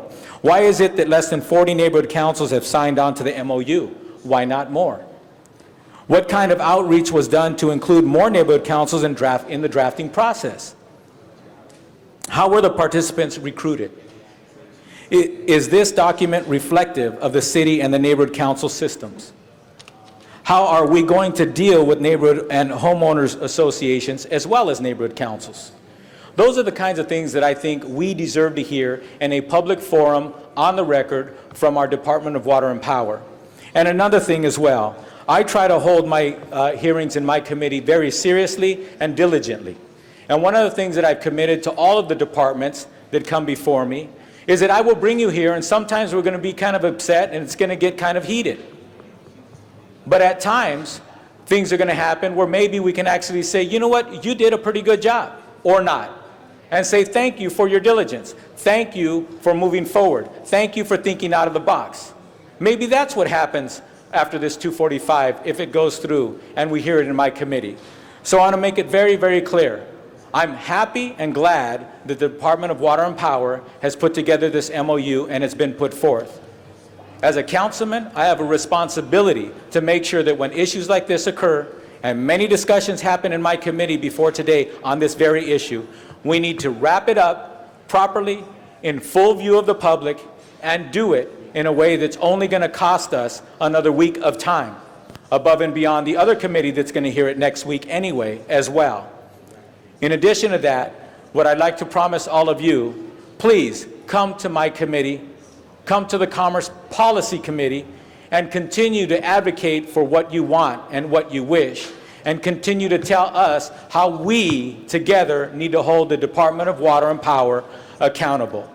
And I thank you all very much for coming. Apparently, Madam President, there are some speaker cards, and I hope that we give everybody an opportunity to speak today. We certainly will, and the cards were submitted with a request to call first Mr. Jim Alger. So, Mr. Alger, will you please come forward, to be followed by Michael Cohen, Jeff Jacoberger, and then Elizabeth McClellan. Then we'll call the rest. Good morning. What a long year it's been, and we've come a long way in 480 days since this whole thing first started. And Councilman Cardenas, this whole thing first started in your committee, you might remember, when the Department of Water Power came forward and they said they want an 18% rate hike. And they called each and every council member here, and they said the sky would fall if we did not get 18%. That was Wendy Gruhl's exact quote, if I remember correctly. Well, on my way down here, I remember they did not get 18%, and I happened to look at the sky and noticed it was still there. And that is what brought us here today. That's what brought us to the DWP MOU. 42 neighborhood councils have signed on this MOU. 2 more came in last night. To answer the question as to why only 42 are on, it takes a little while to get these things on the agenda, and the MOU was only signed off by the DWP last week. This MOU was put together by dozens of neighborhood councils, giving thousands of hours on Saturday mornings for the past year and a half. With me today are just a few of those people. Elizabeth McClellan, Lula Bishop with the Empowerment Congress Southeast area, Jeffrey Jacobberger, Mid-City West Neighborhood Council, Rusty Millar with the Silver Lake Neighborhood Council, Michael Cohen with Reseda, Joe Martin with Porter Ranch, Robert Bosch with Winnetka, Ken Draper with Mid-City West, Soledad Garcia, Coastal San Pedro, George Chung with Mar Vista, Louise Clark Stone with Sunland Tahunga, Jackie Lamashaw with Winnetka, and Dan Wiseman with Van Nuys. These are just to name a few. And I would like Channel 35 to take the camera off me for a moment and put the camera on them, because these are the people that represent 1.5 million Angelenos here today. We do not see the need for this to be 245, although we have no problem with this going before committees. We do know this is going before Education Neighborhoods on Tuesday, as we had requested, and I would have no problem with that going there. We do not see the reason to have this 245 at this time, because the only legal rationale for 245 it is to give the ability to veto it. And understand, it is, as much as I believe Councilmember Cardenas, and I truly believe it is not your intent to do that, but as much as I believe that, this MOU came from an inherent distrust of government. I'd like that not to continue. Thank you. Thank you very much. And I know you introduced a number of your colleagues representing the different neighborhood councils. So if all of you would like to speak, here's the opportunity. If any of you wish to pass because the message has been delivered, we'd certainly appreciate that too. Your name, sir? Yes, Michael Cohen, Reseda Neighborhood Council. Good morning, late morning to gentlemen and ladies of the LA City Council. I'll be brief. I know we have several people that do want to speak. Concerning item 40, the motion is factually inaccurate as written. It actually distorts the historical process that led to the MOU. It was driven by neighborhood councils, but with foresight. Jerry Gavey, who was the chief operating officer, and Jim McDaniels at that time, signed on to it and realized this was something that would benefit the City of Los Angeles, neighborhood councils, and the DWP. It was a win for everyone. Subsequently, Ron Deaton, the general manager, signed on as well. We've had several meetings with him, as others will tell you about. Let me say that the negotiation, the meetings have been extremely amicable. They've been very generous with their time. There was no documents that they withheld from us that they were capable of giving us. We met with their staff. Virtually, they were at our beck and call. The motion is unnecessary for several reasons. It has been vetted by the city attorneys for both the neighborhood councils and for the Department of Water and Power. We pretty much kept the public aware of its existence, and neighborhood councils specifically have been approached and reached through emails and direct mail and through phone calls. As it's been pointed out, it is going to be publicly displayed at Janice Hahn's E&N committee this coming Tuesday. For me, it seems like it's a waste of taxpayer money and time to have yet another committee basically wade through the same issue one more time. The city budget doesn't have that much fat. We're looking to keep costs down. At worst case, if they can combine the two meetings, that would both speed up the process and cut down on the cost. The reason that there's only, and I say in quotes, 40 neighborhood councils, there's a little bit more than twice that number. Many of them are in the process of changing boards, and it takes time to get the issue out. I've gotten calls and emails from neighborhood councils saying, what's going on here? We've heard about this committee. Should we wait until the issue is settled before we vote for it? So it's creating confusion and delay simply by having this motion put forward. So respectfully, I ask that the City Council vote no on the Cardenas-Smith motion. Thank you. Next speaker, please. And we do have about 4.5 minutes left, so the more time one speaker takes, the less time the others will have. Good morning, council members. My name is Jeff Jacoberger. I'm a member of the Mid-City West Community Council. While obviously we have some concerns about this motion as neighborhood council members, I do want to start by thanking Councilman Cardenas. This process that led to the MOU really started with the proposed rate increase, and when the neighborhood councils came before your committee, Councilman, you were the one vote for us, and we greatly appreciate that. I would like to just address one possible misconception. I think you stated that, DWP took the step of drafting the MOU. In fact, I took the step of drafting the initial MOU. Most of the drafting was done by the neighborhood councils. The final version that maybe you have in front of you is actually version 13, and it was meticulously negotiated line by line by the neighborhood councils and DWP.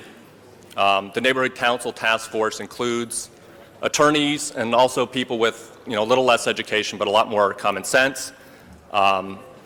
And we simply urge that the council address this in as expeditious a manner as they possibly can. Thank you.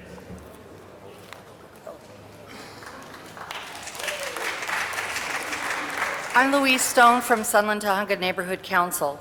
Good morning, and with all due respect to the attending members of the City Council, I am here as an elected member of the Sunland Tujunga Neighborhood Council and the STNC's delegate to the Neighborhood Council Task Force to negotiate the MOU with DWP.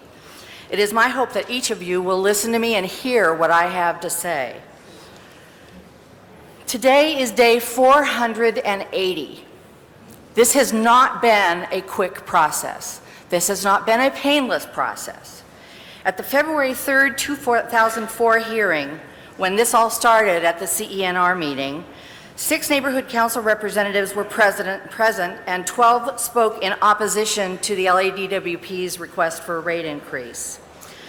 When committee member Cardenas brought the DWP's attention to its lack of contact with neighborhood councils or done, DWP representatives stated that DWP had made its best efforts to communicate the pending rate increases and basis for same. We proved that to not to be true. Over 50 meetings in 15 months, the neighborhood councils and LADWP have formed a bond that not one of us could have imagined.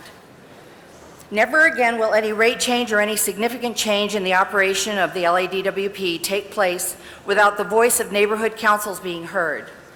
As members of the Neighborhood Council Task Force, we personally delivered a copy of the final MOU to each of your offices. Mr. Cardenas' motion states that, quote, DWP took the bold and proactive step of drafting an MOU, end quote. Have all of you forgotten that the neighborhood councils opened this process? To put it bluntly, DWP was dragged kicking and screaming into this conversation. Your motion is factually incorrect, Mr. Cardenas. And Mr. Smith, I was surprised. You know how long this process has taken and how many near derailments have occurred. And you seconded this motion? I'm surprised. Mr. Cardenas, I thank you for the inspiration you provided in February 2004 when you were the lone vote on the CENR to oppose the DWP rate increase. Your one vote was our inspiration. We felt if we had one person who would listen to us, we were going to go forward to the next step. It still moved on to budget, and Mr. Parks, you passed it directly on to council without a review by your budget committee. When the rate increase arrived at council for a vote, the initial request was denied. That is why neighborhood councils are here.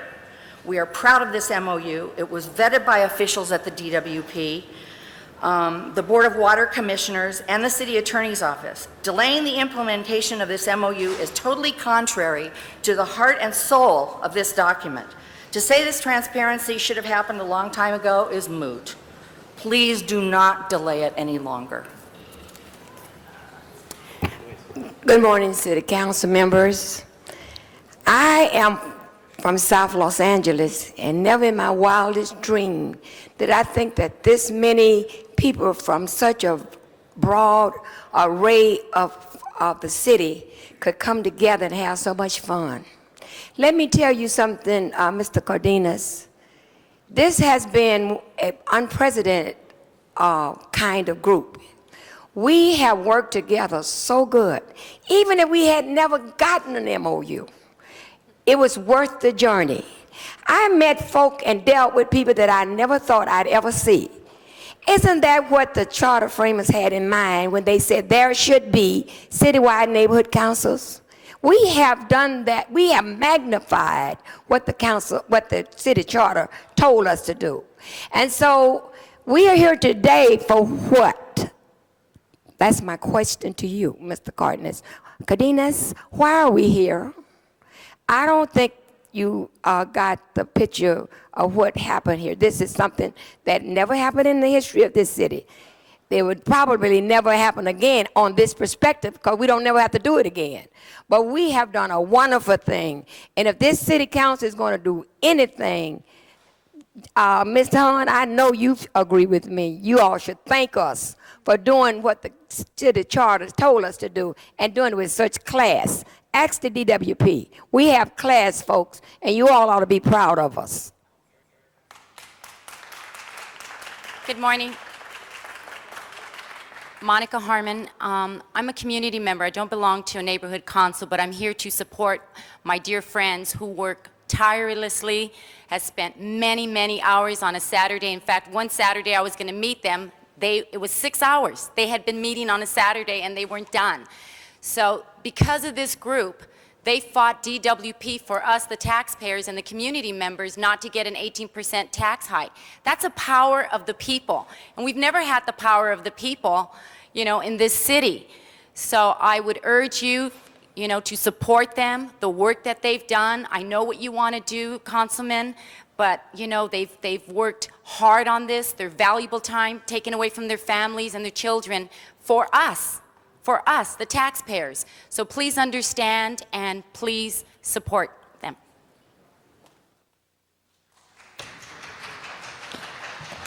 I see Dr. Wiseman making his way forward. I also have cards from Joseph Martin and George Chung. Thank you, Mr. President, members of the council. The issue here is not just the MOU regarding the Department of Water and Power. The issue is MOUs for all of our departments. This document, worked as hard as you've heard about, has been a seminal document for all of us. You have here at least 12 different councils represented. I'm not sure if among the 42 is the West Hills Neighborhood Council, of which I'm glad to be a member. That recently approved of this. The Van Nuys Council has appointed me as their member to the Department of Water and Power with Mr. Candido Maris to look into this, and I think you will find Van Nuys, as soon as we can get our second meeting, it's our first meeting, will probably sign on to this as well. There's widespread community support for this.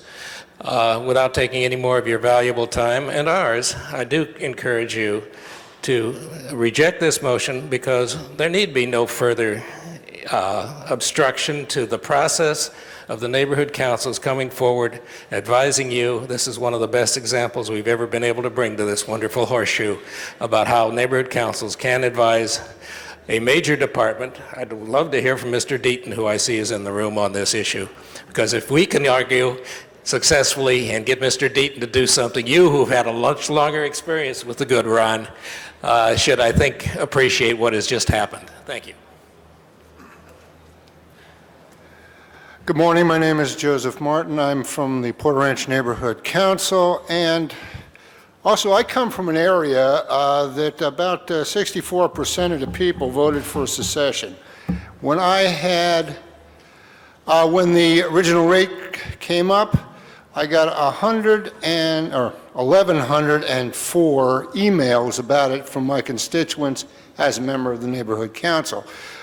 When Mr. Cardenas stepped up to the plate, I got about 1,150 emails thanking him for doing that and wanting to make sure that we thanked him. Now I have 1,204 emails wanting to know if somebody is trying to put this bury this MOU into committee. And that is what my constituents are worried about. I just thought I want to bring that to the council's attention, that there's a lot of people that are just as involved in the valley and in government now due to the neighborhood councils than they were before. Thank you very much.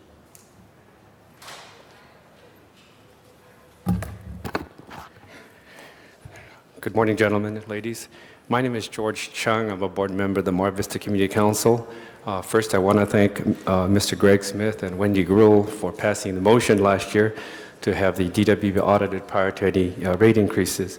I also would like to thank Mr. Ron Deaton for his help after taking over coming in late in the stream. He was very helpful and instrumental. But I think he also felt the power of all the neighbor councils, and just partly represented here today. I'm asking for the council to not pass the motion for the following reasons. I've worked on this as a businessman, as a volunteer, for the following reason. I see this MOU as a bright hope for all of the stakeholders in my community council to start participating in city government. The apathy of stakeholders, I think everywhere, it speaks volume. And this MOU, I see as that bright hope. To delay this for another 3 or 4 weeks, I think would not be at least in the spirit of what the MOU represents. And I recognize that Mr. Cardenas, as the chairperson of the Energy Commission, would like to have that review.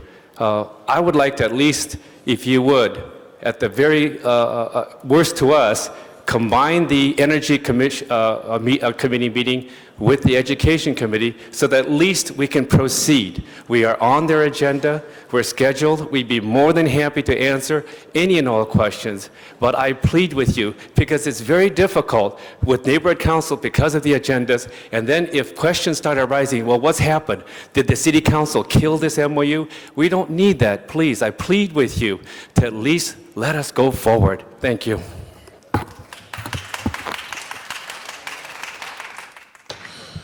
Thank you very much. This concludes public comment for this item. Let me recognize Councilmember Gruhl as our next speaker. Thank you, Mr. President. And I want to first thank all of the neighborhood councils who not only are here today, but have been in those 50 some odd, I thought it was like 100 meetings. So it just seems like 100 meetings. The agreement between DWP and the neighborhood councils is historic. I was one of the people who actually voted to have no increase because I thought the numbers were rather squishy along the way from 18 to 11 to 4, and voted against it because I felt that we needed more discussion. And particularly remember the conversation I had with DWP the December before they came to the City Council, which said, don't forget neighborhood councils, make sure you do that. And again, I think Mr. Cardenas and Ms. Hahn were very much in the committee giving them a hard time, I think probably as Ms. Misakowski, about not going to the neighborhood councils. Generally in the past, and I would say 99.9% of the time, the City Council asserts jurisdiction and a 245 when they disagree with an action taken by a particular department. We all know that some of us, all of us, have at one point in time given the DWP a hard time. But they've done nothing wrong today. They've done something right. Which is a good day, Mr. Deaton, wherever you may be here, that they've actually done something right. So I think that as the suggestion has been made, and as I think Ms. Hahn has it before her committee on Tuesday, a joint meeting to talk about the components. But I think the neighborhood councils feel, because I've gotten lots of emails, maybe not 1,200 emails, that's great, you should, I'd be interested in those, is about empowering. And if we are serious about empowering, not only our department, but our commission and our neighborhood councils, then I don't believe, need to add that bureaucratic layer to it by having a 245. Still agree that we should have the discussion and learn from this experience. And when you read that MOU, colleagues, it talks about notice and participation. It's easy, it's common sense. And I know we're looking at, what's our next one is planning, is that correct? The next MOU, see there our heads all go, okay. We have an MOU, as I know Mr. Smith knows, with Public Works. We had a pilot program for 4 neighborhood councils looking at street repair and other types of repair. So I think today, we should not stand in the way of progress. We should let this go forward and continue to help educate all of us about the items that are in there for those who have not read all of those different components. But I think Ms. Hahn's going to have an excellent meeting on Tuesday, which is going to highlight the successes that you have had as neighborhood councils. So today, a big thank you. Ms. Hahn. Thank you, Mr. President, members, and again, it's great to see something that we can celebrate today. And this is clearly something to celebrate, a historic memorandum of understanding between the huge Department of Water and Power and the ever-growing voice of neighborhood councils in the city of Los Angeles. And you're right, you have gone beyond what the framers of the charter envisioned. We envisioned a lot of things. We envisioned a network of neighborhood councils that once and for all had a voice in city government. But you have gone beyond what we could have even thought about you doing. You have empowered yourselves more than what we envisioned. But we did envision a network of neighborhood councils. And it was always my thinking that neighborhood councils from San Pedro would get to know the neighborhood councils in the Valley or the West Side or the East Side. And that people would meet people that in any other case they would never even become friends or have common goals and causes. But neighborhood councils has done that. And respectfully, I am going to vote against the 245 today, Councilman Cardenas, because, again, to me, asserting our jurisdiction means we want this matter to come to the City Council, and more than likely it's because we either want to suggest changes or we would like to veto the action. I know that's not your purpose for this, but it is coming to City Council already. It's coming to the Education and Neighborhood Committee on Tuesday, and that was because you requested it to come to my committee. You said, why don't we have a hearing in your committee where we can tell everyone what a great plan it was, how it could be a model for the rest of the city. And I will propose, and I know I did this earlier, and I hope you will take me up on it, that we have a joint meeting on Tuesday between Commerce and between Education and Neighborhoods where you can ask the questions you want to ask, where we can really highlight the good things of this so that we don't need, as Wendy said, any bureaucratic layer that postpones this. But let's have the hearing on Tuesday. It has come to City Council. It has come to my committee. And I think if we have a joint committee, then you and I both could really extract from this everything we need to and highlight it and not have any negative perception about what we're doing here on the City Council. Mr. Zine. Thank you, Mr. President. I'm looking forward to Tuesday. I serve on that committee along with my charter colleague who came up with the idea of neighborhood councils. And we shared in that experience to, not an experiment, but an experience to bring communities together. I see you're smirking, Doctor. That's okay. Dr. Weissman and the experiment of neighborhood councils. When I look at the neighborhood council people who are here on this side of the room, it tells me that people care about this particular issue. It tells me people from the San Fernando Valley, one lady who I went to elementary school with, Louise Stone, way back when, come out to this meeting from the entire city to voice their concerns. And I support my colleague who's a former legislator who knows how the system works in every aspect of working a cooperative effort. I also support the community and neighborhood councils, and I've been frustrated as a former charter commissioner, as a member of this council who sits on a committee that oversees all the bureaucracy and the red tape and the problems you folks have gone through, the 700 forms, and when you want to purchase something, and the restrictions, and all of the bureaucracy and red tape that we hear all too often. When we can come up with a plan, that appears to be the case between neighborhood councils and the Department of Water and Power, and use that as a template for other programs, other activities, communication, establishing the formula that we really want to do, this far into the neighborhood councils, this far after the charter was established. I'm supporting the neighborhood councils, and I'm supporting not 245ing this, because I think we're going to send not only a strong message that we're Big Daddy and we're going to tell you what you're going to do, but we really dilute the system that we've tried to put into place with neighborhood councils. I will be there Tuesday for the committee meeting, as I sit on that committee. We can hash this out. If there's problems, we can tweak those problems and make it a nice, smooth transition. So I would respectfully say that my colleagues here, we all have our separate vote. We've come to this point and this crossroad to say, are we going to take something away, and are we going to put it in another committee, or are we going to have what Council Member Hahn has suggested, have a joint committee meeting and air this out? But I'm very impressed the number of people who've shown up today, who've come from all parts of Los Angeles, and it's 10 after 12 and you're still here. And we started at 10 o'clock this morning, and we'll probably be here late this afternoon to show your concern and your interest. It tells me neighborhood councils are involved, they're working. We need to get through these little roadblocks, these little obstacles. So I too am going to join Councilmember Hahn in voting no on the certain of jurisdiction, and I think we'll let it go to committee on Tuesday, and then we can sort things out there. And again, I appreciate you folks being here. I appreciate your interest in neighborhood councils. And Louise, we never thought we'd be here governing Los Angeles. Thank you. Mr. Villaraigosa.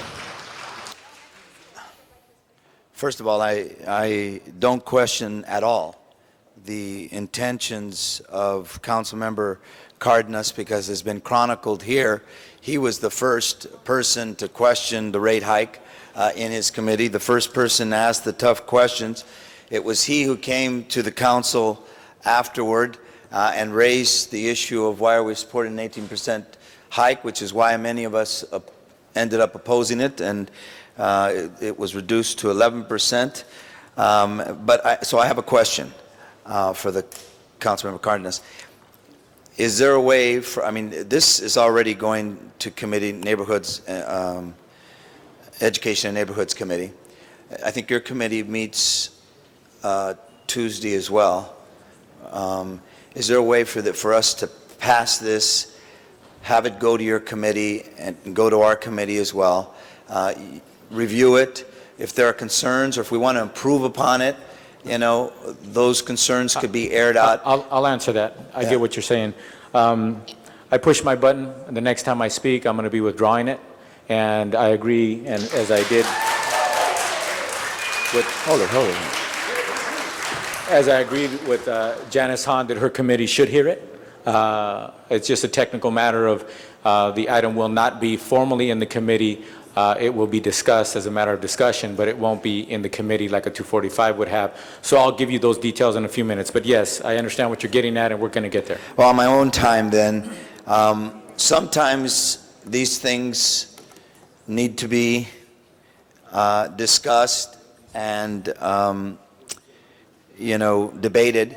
And I think it says a lot about the chairman of the proprietary committees that, you know, when he says that what he wanted to do is just to see if there's a way to have a fuller discussion and improve upon this MOU. I take him at his word and at face value, and I think this is a good decision, and I congratulate you for it.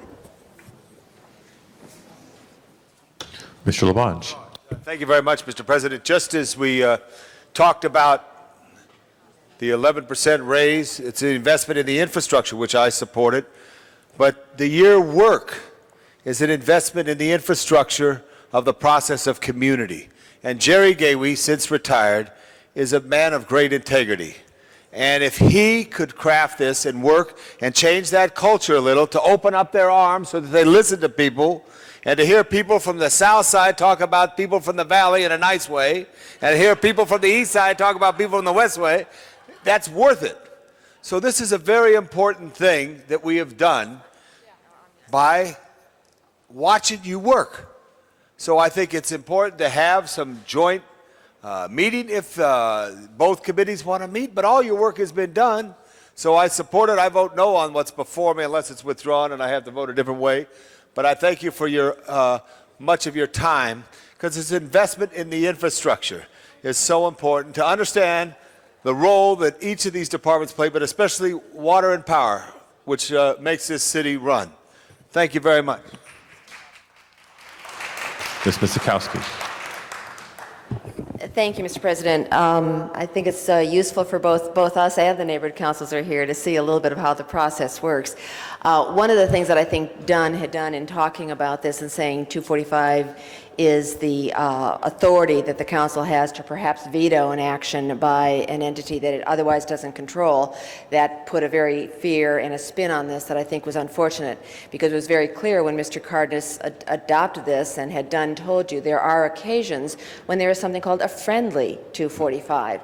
And the friendly 245 is nothing more than the council bringing a matter that it wouldn't normally have under its jurisdiction to have the full discussion and policy issue before it.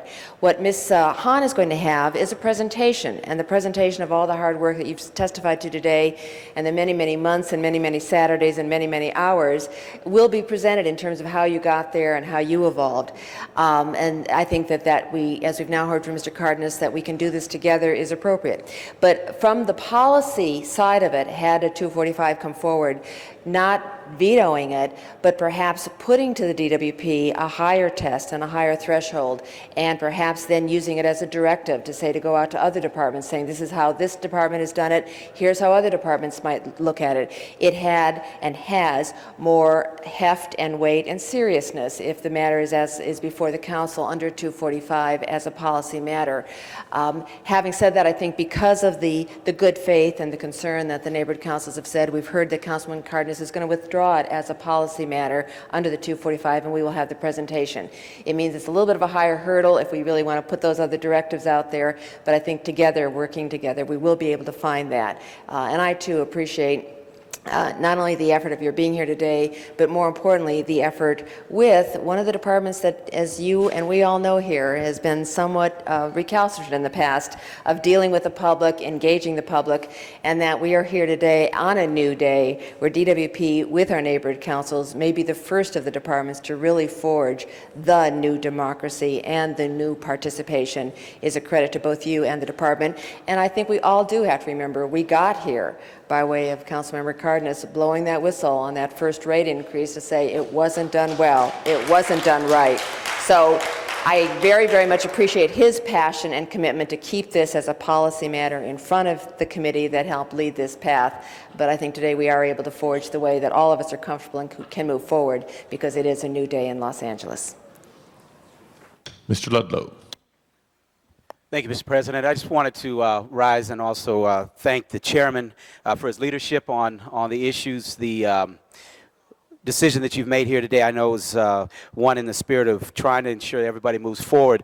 And so I commend you, as other members are as well. And I would echo those who say your integrity is above reproach. The interesting thing, I also at the same time would like to congratulate neighborhood councils. 15 neighborhood councils in my district meet every first Thursday of the month. The presidents of those neighborhood councils join me for breakfast. And we have a dialogue for 2 hours. And we talk about the issues that are confronting them, issues they're concerned about. And I want to just say to DWP, at the last probably 3 or 4 months of meetings, Mr. Deaton, your staff has done a great job of meeting with neighborhood councils and coming into that breakfast and updating us on what's been taking place. And I think for as far as we're concerned, it's been a very healthy thing to see happen.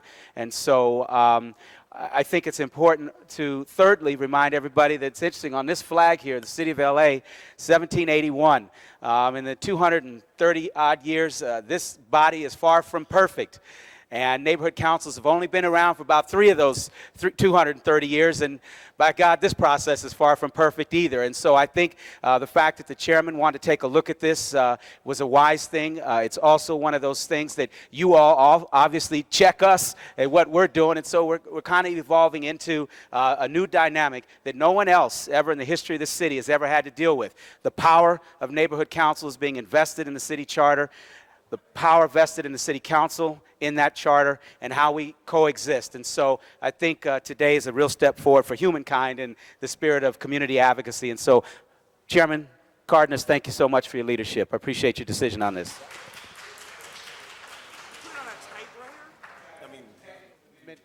By the historian, 224-year history. And mathematician now.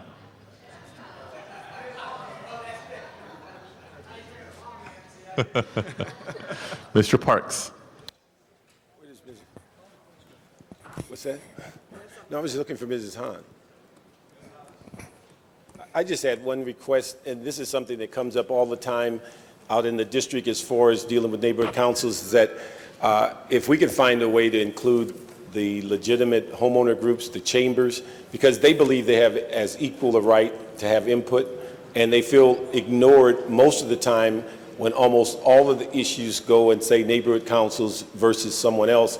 And just Mrs. Smith, who lives in the neighborhood, who doesn't belong to anything, she thinks she deserves to have input also. And so if we can find a way in which, not your Mrs. Smith, but if we can find a way to expand that pool of people, it would be important, because there's vast numbers of people that believe they're left out even when neighborhood councils have a role, and we've not found a way to connect those.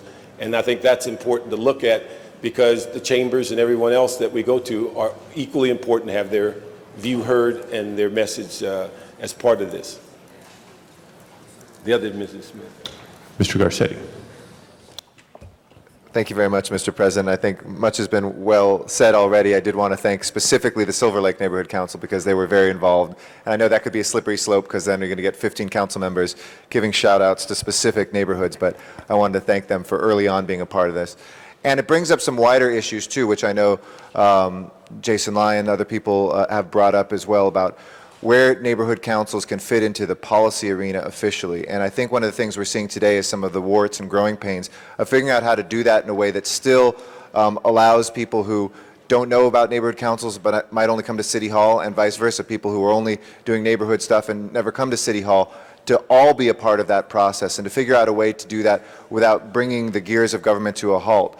What this does, though, I think this is an important day. Ms. Zukowski called it a new day. I don't know if I'd go so far to say it's a new day, but it is a turning day that I think we'll look back and say this was the day where deep policy was affected.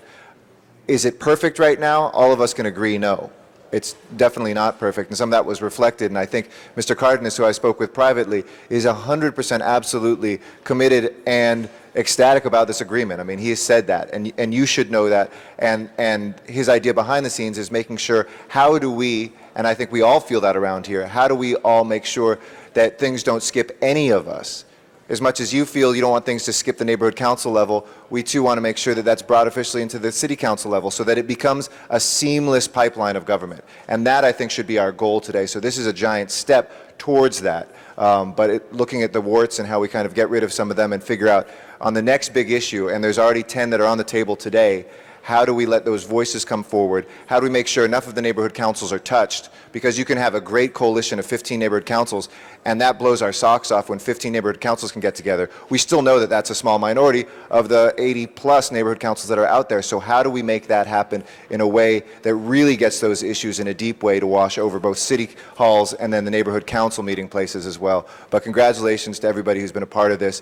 Thank you to the DWP for stepping up. It took a lot of courage, and it would have been easy to bury their heads like ostriches in the sand and to say, you know, we're proprietary, we can stay out of this, but it's an example for all the departments to begin to follow, and planning is next. Mr. Cardenas. I love this job. I'm a really weird guy because I like the challenges. I love having to challenge myself and be challenged, and today you challenged me. You challenged me to do something different than I was trained to do. I need to share with you, for those of you who ever, nobody questions my integrity today, I want to clarify that. But if you ever do that in the future, mark these words. I was raised by a man and a woman who never made excuses for their 11 children. And I witnessed the results. Good, upstanding people who never fell away from our missions. Today, I am a legislator. I am a councilman. I am not your father. You are not my brothers and sisters. We are constituents. We are Angelinos together. And so with that, I respect that. And I've listened to every single one of your words. And I appreciate some of you acknowledging and sharing a little love my way about how I was a lone vote that started and stopped the 18% rate increase. Okay? But I'm not here to get love. I get that at home, thank God. Here, I'm here to remember another thing that's hard to do in politics that my parents taught me. And they told it to me over and over and over again since I was in diapers. Tu palabra. Your word has to be the truth. And my word is the truth. And I stand by it. And today I'm big enough to realize that what you want isn't necessarily what I agree that I want. But it's okay. Because at the end of the day, we're all going to get what we wanted, and it's all going to be okay. And that's why my motion is to receive and file this 245 motion. And if we can, Janice, if schedule permitting, I will join you on Tuesday. And if we don't, and if I don't, then we'll hear it in DWP some other day, because it's just for discussion purposes only. We will not have jurisdiction over the item. The item is done. But we will have that discussion, whether it's together, and if not together, then you'll have it, and then a week or two or later or whatever, I will have it as well in my committee. And we welcome all of you and more. And please let your other neighborhood councils who haven't formally weighed in, of the 40 or 42 that have weighed in formally, in this week or two or what have you, as we have these discussions, please encourage them to let Janice's office, my office know, the DWP know, send their letters in once they have an opportunity to convene and have their official vote, if they support it or not, because this is a work in progress. And over the next 3 years, we're going to hold the department accountable, we're going to hold each other accountable, and we're going to make this process even better. So once again, thank you for helping me to grow as a person. Thank you. Thank you, Mr. Cardenas.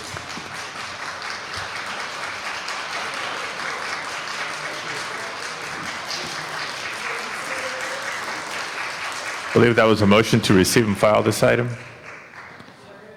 Seconded by Mr. Labange. Without objection, this item is received and filed. Mr. Clerk, next item, please. Item 41 was called special by Councilmember Weiss, and a substitute motion has been circulated. Mr. Weiss, item 41. Yeah, you want to go first? You want to talk about the substitute motion? I'll speak briefly. What we have before us is a substitute that streamlines the motion that was presented the other day to enable the council to have a discussion that will enable government to have a public discussion of a few of these contracts that were passed and approved by the Board of Airport Commissioners with little, or indeed my understanding is no discussion. And it's important that we do that because one of the cardinal principles we have to stand for is transparency in government, transparency in decision making, and a full and fair public process. Our motion will ensure that there is a full and fair and complete public process, and I urge an aye vote. Ms. Miskowski. Thank you, Mr. President. Members, this is rather fortuitous timing, I think, because Mr. Weiss, well, you're absolutely right that there should be a full and fair public process.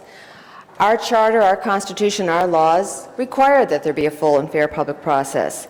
Of the 7 items that were part of the original 245, 5 could not go into effect, would not go into effect as a contract that had been approved by the Airport Commission until it came here through the Commerce and Energy Committee and to the City Council for full discussion.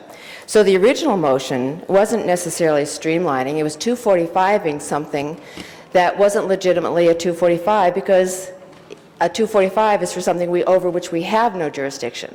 5 of those contracts we had a jurisdiction and they would not have gone into effect. The other 2 were a contract that would not have come to the council because the council rules, we had approved those contracts previously. Under the council rules, a contract that had been approved previously with an extension of 1-year capability, the 1-year capability extension did not need to come back to us. We had approved those other 2 contracts previously. So as you've now corrected in the 245 substitute, the only thing you're doing is substituting that question of do we want on those final 2 to extend it the 1 year or not, as the Commission did. In any case, as the Airport Commission had indicated in telling us that they were going to have to present this, it's not a question that they were being kind or considerate in telling us of something. Our job was to have to review those 5 contracts. Members, the substantive matter here is the issue of concessions at LAX. We have seen a lot of discussion.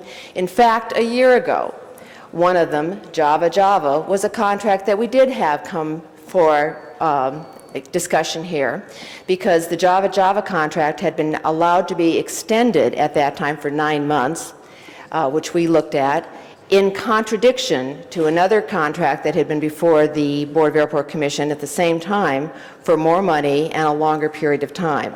We did not go with that more money and longer period of time for the other contract. We went along with the Commission to extend Java. Now, Java is back again with everything else, and there's no question, there's a legitimate issue as to what's going on at the airport concessions.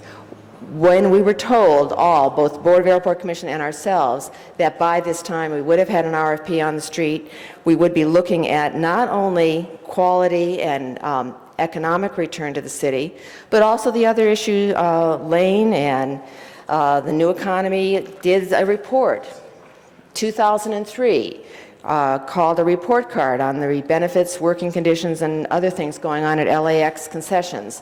Some of the contracts that are being extended were extended by the Board of Airport Commissions, were among the higher receivers of good marks there. Some of them were among the lower ones. But overall, the issues of concession is something that the airport does need to come and talk to us by way of the 5 contracts that would have come. We could have asked those questions. We will ask those questions. But I just want to caution us all to let's use the rules of the council the way the rules of the council are meant to be raised.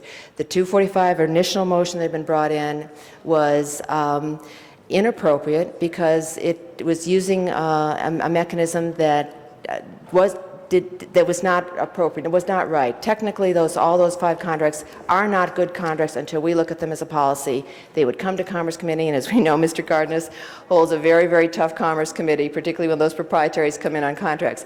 He looks for the contracts and say, if the contract's not in front of me, if I can't read it, if I can't look at what is on the goals of achieving minority business contractors and women business contractors, I mean, he really grills them. That's what we would have done in this case. That's what we will do in this case. And I said, want to caution the council that we don't use rules that don't apply in cases to bring someone forward, but recognize what rules are there, what policy and responsibility we do have, and move forward diligently in that regard. Mr. Barragosa. I love getting lectured on propriety. And let me just say that nobody is suggesting here that there was anything improper with these actions. What we're saying is these matters were discussed in the commission. These matters were on the agenda. There was no discussion with respect to a number of these items, and they were passed through even though it was clear that there wasn't a sense of urgency. There wasn't anything special about them needing to get moved through. The fact that there was no discussion, when many of us know that the concession situation at our airport is not optimal. Anybody who's flown around the country knows that and has seen that. And the idea that there's something inherently wrong with asking the question, let's look at it. It could be that this is completely proper, and it could be that we are only going to ratify that which the commission approved but didn't discuss. I think what for me was particularly disconcerting was that there was no discussion. No discussion, even though there have been issues with respect to concessions. No discussion, even though most of us, as I said, who have traveled through America's airports and indeed the world's, know that our concession situation is not, a quality. And so my only question is, let's exercise this 245 motion so that we can see and have an appropriate discussion in the committee. And if it turns out that this is all appropriate, so be it. Mr. Cardenas. The word appropriate is appropriate at this point, because the fact of the matter is this good policy for LAWA, for LAX, has been in the works for a couple of years now. Because as you pointed out very accurately, Councilman Villaraigosa, our airport concessions need help. We're not impressive there at LAX, and we're going to be someday, and someday soon. And the fact of the matter is they've been working on a master concession plan separate from other master plans at LAX for the last couple of years now. And I actually have had discussions with some of the policymakers there on the board, including Miguel Contreras, who gave a very compelling and very logical business, from a labor guy, a very logical business reason why it makes sense, and it makes all the sense in the world. And let me also point out as well that people need to understand, I think that when we go through this process and we have the discussion, we're going to see very clearly this is good business. And secondly, if anybody tries to insinuate that these are sweetheart deals for the businesses, let me tell you something, that for all of those of you who have ever owned a business in your life, you have tens of thousands or millions of dollars of investment in a site, in your business, you have employees and all that stuff. One dead ringer bad clause that nobody ever wants in their business is a 30-day cancellation by the other party. And that's what these things have. Even though they've extended them, it's a 30-day clause to say, excuse me, we're going to move you whether you like it or not. You can get the heck out of here. We don't like you anymore. We're replacing you with another coffee guy or gal or another taco stand or whatever it is. All those things. So the bottom line is, when we start peeling back this onion, and we were going to anyway on 5 of the 7, and I must say, in all fairness to the staff over at LAWA and Ms. Kim Day, they had already said, look, we were automatically going to bring all of our documents to discuss the other 2 items that were not a requirement, just to be open and fair.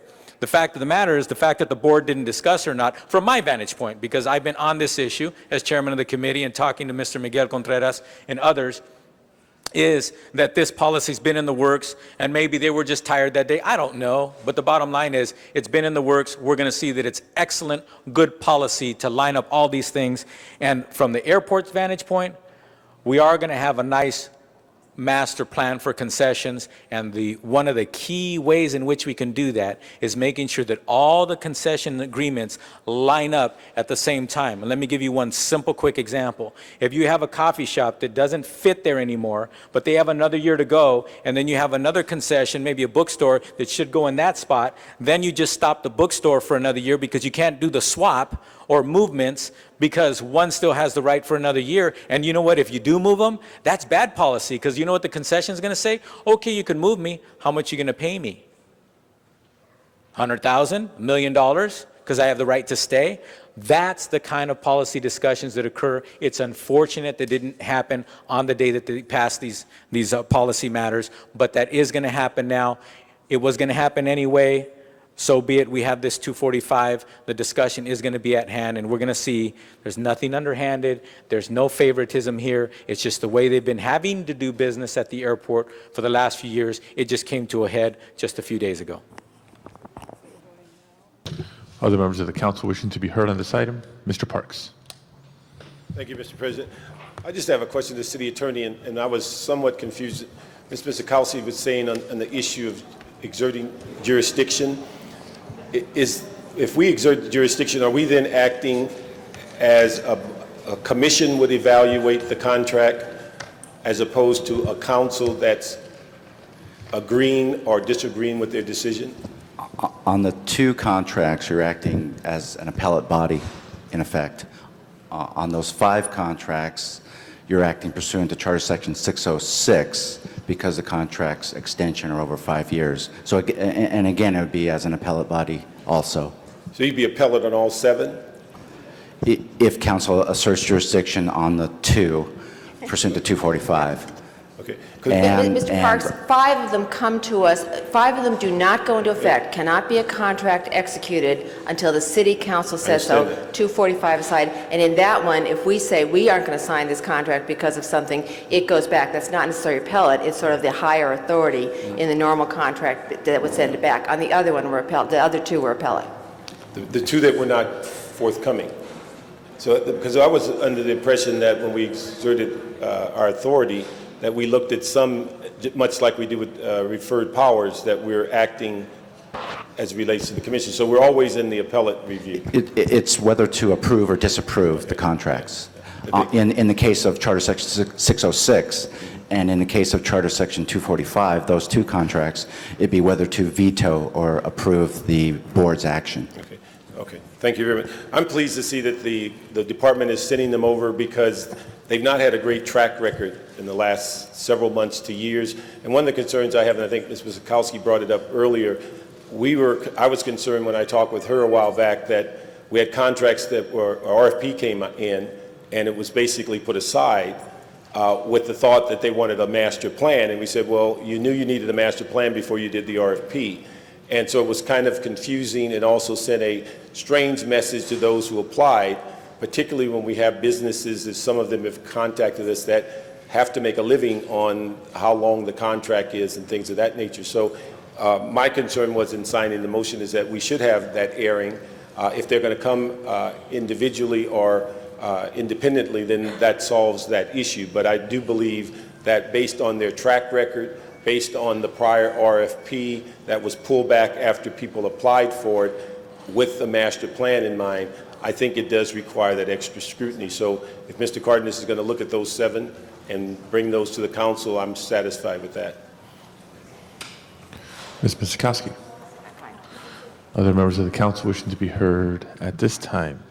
If not, then Mr. Clerk, there's probably a couple of votes we need to take here. First is the vote on whether or not to substitute. That's correct, Mr. President. And that is an 8 vote or a 10 vote? 8 vote. 8 vote item.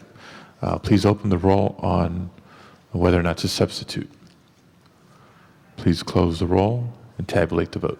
10 ayes, 1 no. Okay, that does carry. And now on the substitute motion, which is a 10 vote item. That's correct. Please open the roll, close the roll, and tabulate the vote. 9 ayes, 2 noes.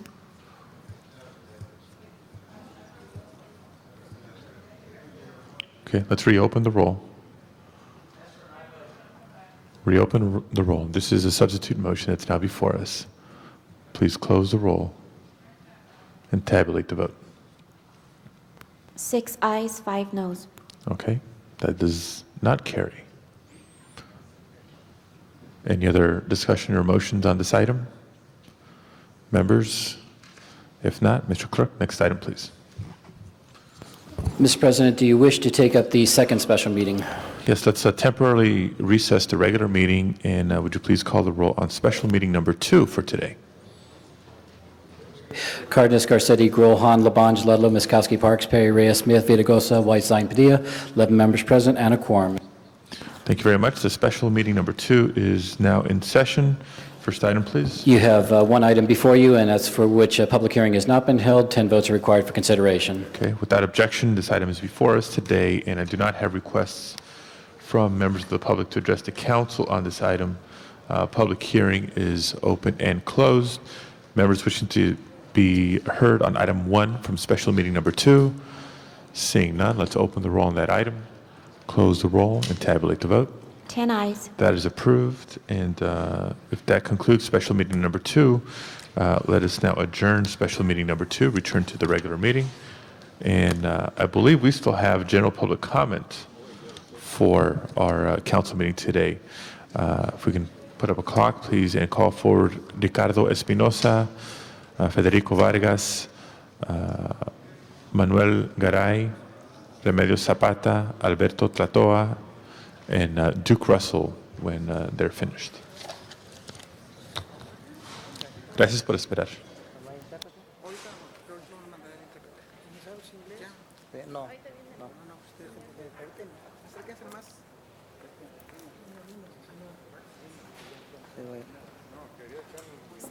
Bien, gracias. Sí. Ya. Buenas tardes. Mi nombre es Ricardo Espinosa. Venimos del jardín del centro de Los Ángeles, su centro. Estamos representando a todos los compañeros. El motivo. Good afternoon. My name is Ricardo Espinosa. I'm speaking about the garden on South Central, and I'm on behalf of all the gardeners. Primeramente, quiero dar gracias a Dios por este momento. First of all, I'd like to thank God for this moment. Y a este lugar, al consulado, ¿qué es? Al concilio de Los Ángeles. And this place, these chambers.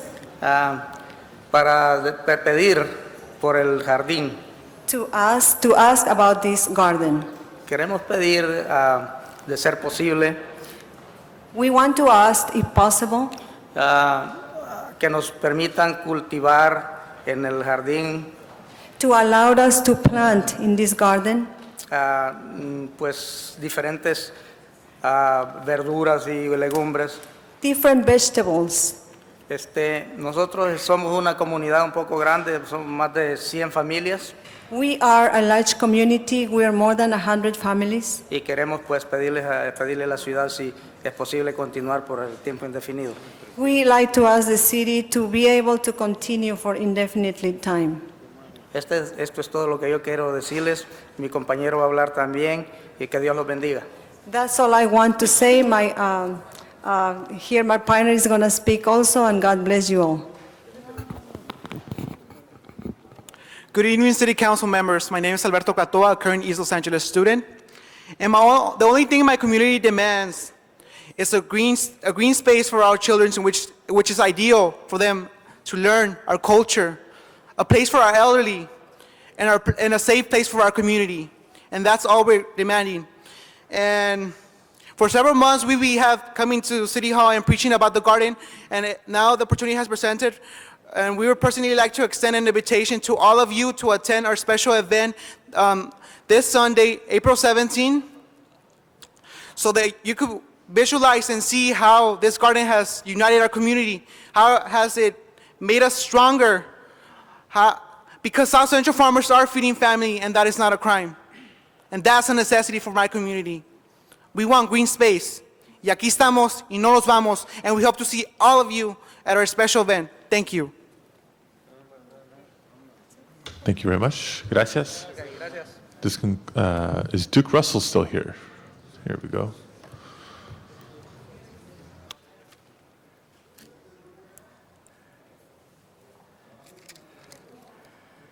Members of the council, good afternoon. My name is Duke Russell. What would Jackie Robinson say if he was standing here in front of you today? I wish I knew. When I signed with the Dodgers in 1947, they sent me to Vero Beach, Florida. That's where I saw Jackie. He's inspired me over the years, the past 10 years, to save sports for students in public colleges. Yesterday I went to the Coliseum. It was magnificent listening to the people praise him, the chancellor of UCLA, the athletic director, Tommy Hawkins. I spoke with Tommy, my good friend. I spoke with Rachel Robinson, a good friend. I spoke to Delano Robinson, Jackie's sister-in-law, a good friend of mine. Ray Bartlett was there. 4 years ago, the mayor granted my request. It's a no-brainer. I said, how about having a Jackie Robinson Day every year? And he did that for the past 4 years. He's allowed that to happen, and I thank him very much, and the council, everyone involved. Ray Bartlett came today. It was late. He couldn't help it. But I was very happy to see the Dodgers give $105,000 for scholarships. What would Jackie Robinson say to you people of this city? He played football. You know that was what he did so marvelous besides baseball. The story in the Times yesterday told about his football career at Pasadena City College. That's why he got the scholarship. We need to have football at Los Angeles City College so kids like Jackie can get scholarships to UCLA, USC, and black colleges. I joined the NAACP a few years ago to help blacks and others get what they're supposed to have in our public colleges. I'm asking the mayor and the city council and the supervisors personally and right here today to save the stadium at Los Angeles City College. They have had no football there for 20 years. Jackie Robinson saw that field. He may have played on it. But for heaven's sake, don't let a few people, the Board of Trustees, I've spoken to them 20 times. They're not even listening. They don't care. They didn't come from the inner cities. You people, I know you can help. Please save that stadium. Rebuild Snyder Field, which was destroyed last year for a faculty parking lot. Don't let them destroy the stadium to put in a science building. Common sense says put the science building where the golf driving range is. The driving range has a 35-year lease, ladies and gentlemen. What are the children, what are our kids from Dorsey High School and Manual Arts and Hollywood High and all the other high schools? They have to play football to get scholarships like Jackie Robinson. So please, I implore you, let's do it. Don't wake up one day and say, I wonder why the stadium was destroyed. For Jackie Robinson's sake, let's restart football at LA City College. Thank you very much. Thank you very much. This concludes the general public comment for today's meeting. And before we go any further, Mr. Clerk, if we can send item 37 forthwith, I'd appreciate that.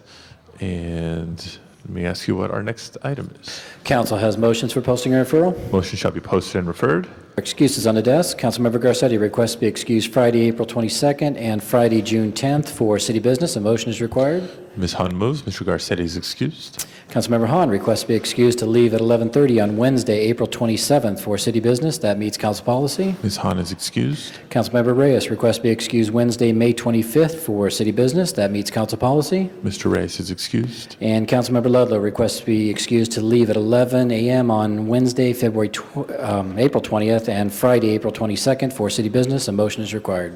Ms. Bisikowski moves. Mr. Ludlow is excused. That clears the desk, Mr. President. Thank you very much. Colleagues, do we have any announcements today? Ms. Perry. Thank you very much, Mr. President. I want to announce the Erase the Waste neighborhood cleanup tomorrow, April 16th from 9 a.m. to 1 p.m. in the 9th Council District at Ross Snyder Recreation Center picnic area at 1501 East 41st Street. And that will begin tomorrow morning at 9, and then we'll have T-shirts to give away at the end and refreshments. And I am collaborating with the State Water Resources Control Board to teach people about how to get rid of waste in the community. Mr. Labange asked me to announce the first annual Los Angeles International Antiques, Fine Arts, and Jewelry Show beginning, well, I guess it already began, but he wanted me to say it again, April the 9th through April the 17th, so this is the last weekend at the LA Convention Center, and Tom wants to encourage everyone to attend this great event. Thank you. Okay, thank you, Ms. Perry. Other announcements? Ms. Hahn. Well, I was going to announce that I believe I might have the, is it the 75th or the 100th anniversary of Alvera Street tomorrow? 75th. Announce that as well. And there is a parade that starts by Alvera Street at 11 a.m. tomorrow morning, so please come and celebrate the day of the birthplace of Los Angeles. Should be a great event tomorrow. Come on down. And you can see your 14th District Council member there. Yes, you can. Thank you, Ms. Hahn, for sharing that. Let me also say that in addition to tomorrow, those festivities will continue on Sunday and also on Monday from 11 to 2 on Monday. Tomorrow we start, I believe, at 11 a.m. as well. We start with a parade and then a full day of activities to celebrate the 75th anniversary of Alvera Street. Not to be confused with the founding of the city of Los Angeles, but certainly the creation of a street that in many ways reflects our origins here in Los Angeles and a great part of another era. Thank you. In the spirit of Tom LaBonge, we recommend that everybody take public transportation to get there if you're coming to those events. The red line leads you to Union Station. You can walk across the street from there. Same thing with the gold line. And if you're near the blue line, take the blue line and connect with the red line and participate in the festivities. Other announcements, colleagues? Announcements? If not, for the people of the Pacoima area, the Pacoima Chamber of Commerce dinner is tonight at the Odyssey Restaurant in the Northeast San Fernando Valley.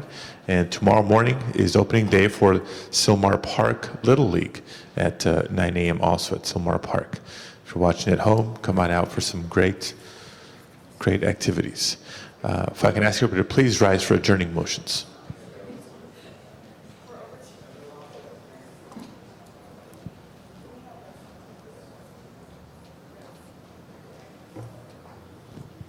Adjourning tributes. Mr. Parks.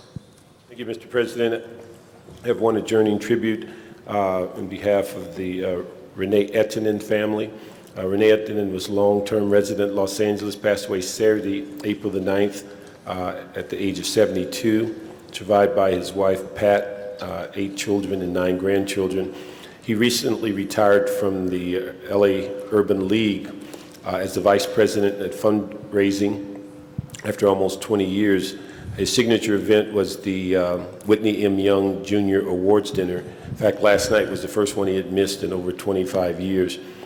He also coordinated the annual Jim Hill Golf Tournament and other special events. He will have services to be announced. I'd like to second that, please. Mr. Villaraigosa. Yes, Mr. President, members, I'd like to adjourn in memory of Helen Ferguson Brulte, lovingly known as Fergie. Helen Ferguson Brulte passed away last Thursday in Upland, California. She was 82 years young. She was born on June 27, 1923 in Waterloo, New York. She graduated from Pace University in New York and was one of the first nursing students at the then New Chaffee Community College in Alta Loma. She spent most of her nursing career in pediatrics. She was known as Nurse Helen to her patients. It was common for her to be recognized while out in the community by her young patients who experienced her loving kindness. Fergie also had another passion, and that was civic involvement. She was a lifetime member of the Chaffee Community Federation of Republican Women, serving numerous roles, including president in 1970. In 1981, Fergie and her husband Bill were invited to the White House to meet the Reagans, and during the 2000 presidential campaign, then Governor Bush personally called Fergie at home to ask her for her support. She'll be missed. She is survived by her 3 sons, Robert, James, and Rick. Other tributes? Mr. Clerk, please call the roll. Thank you all very much. This meeting is adjourned.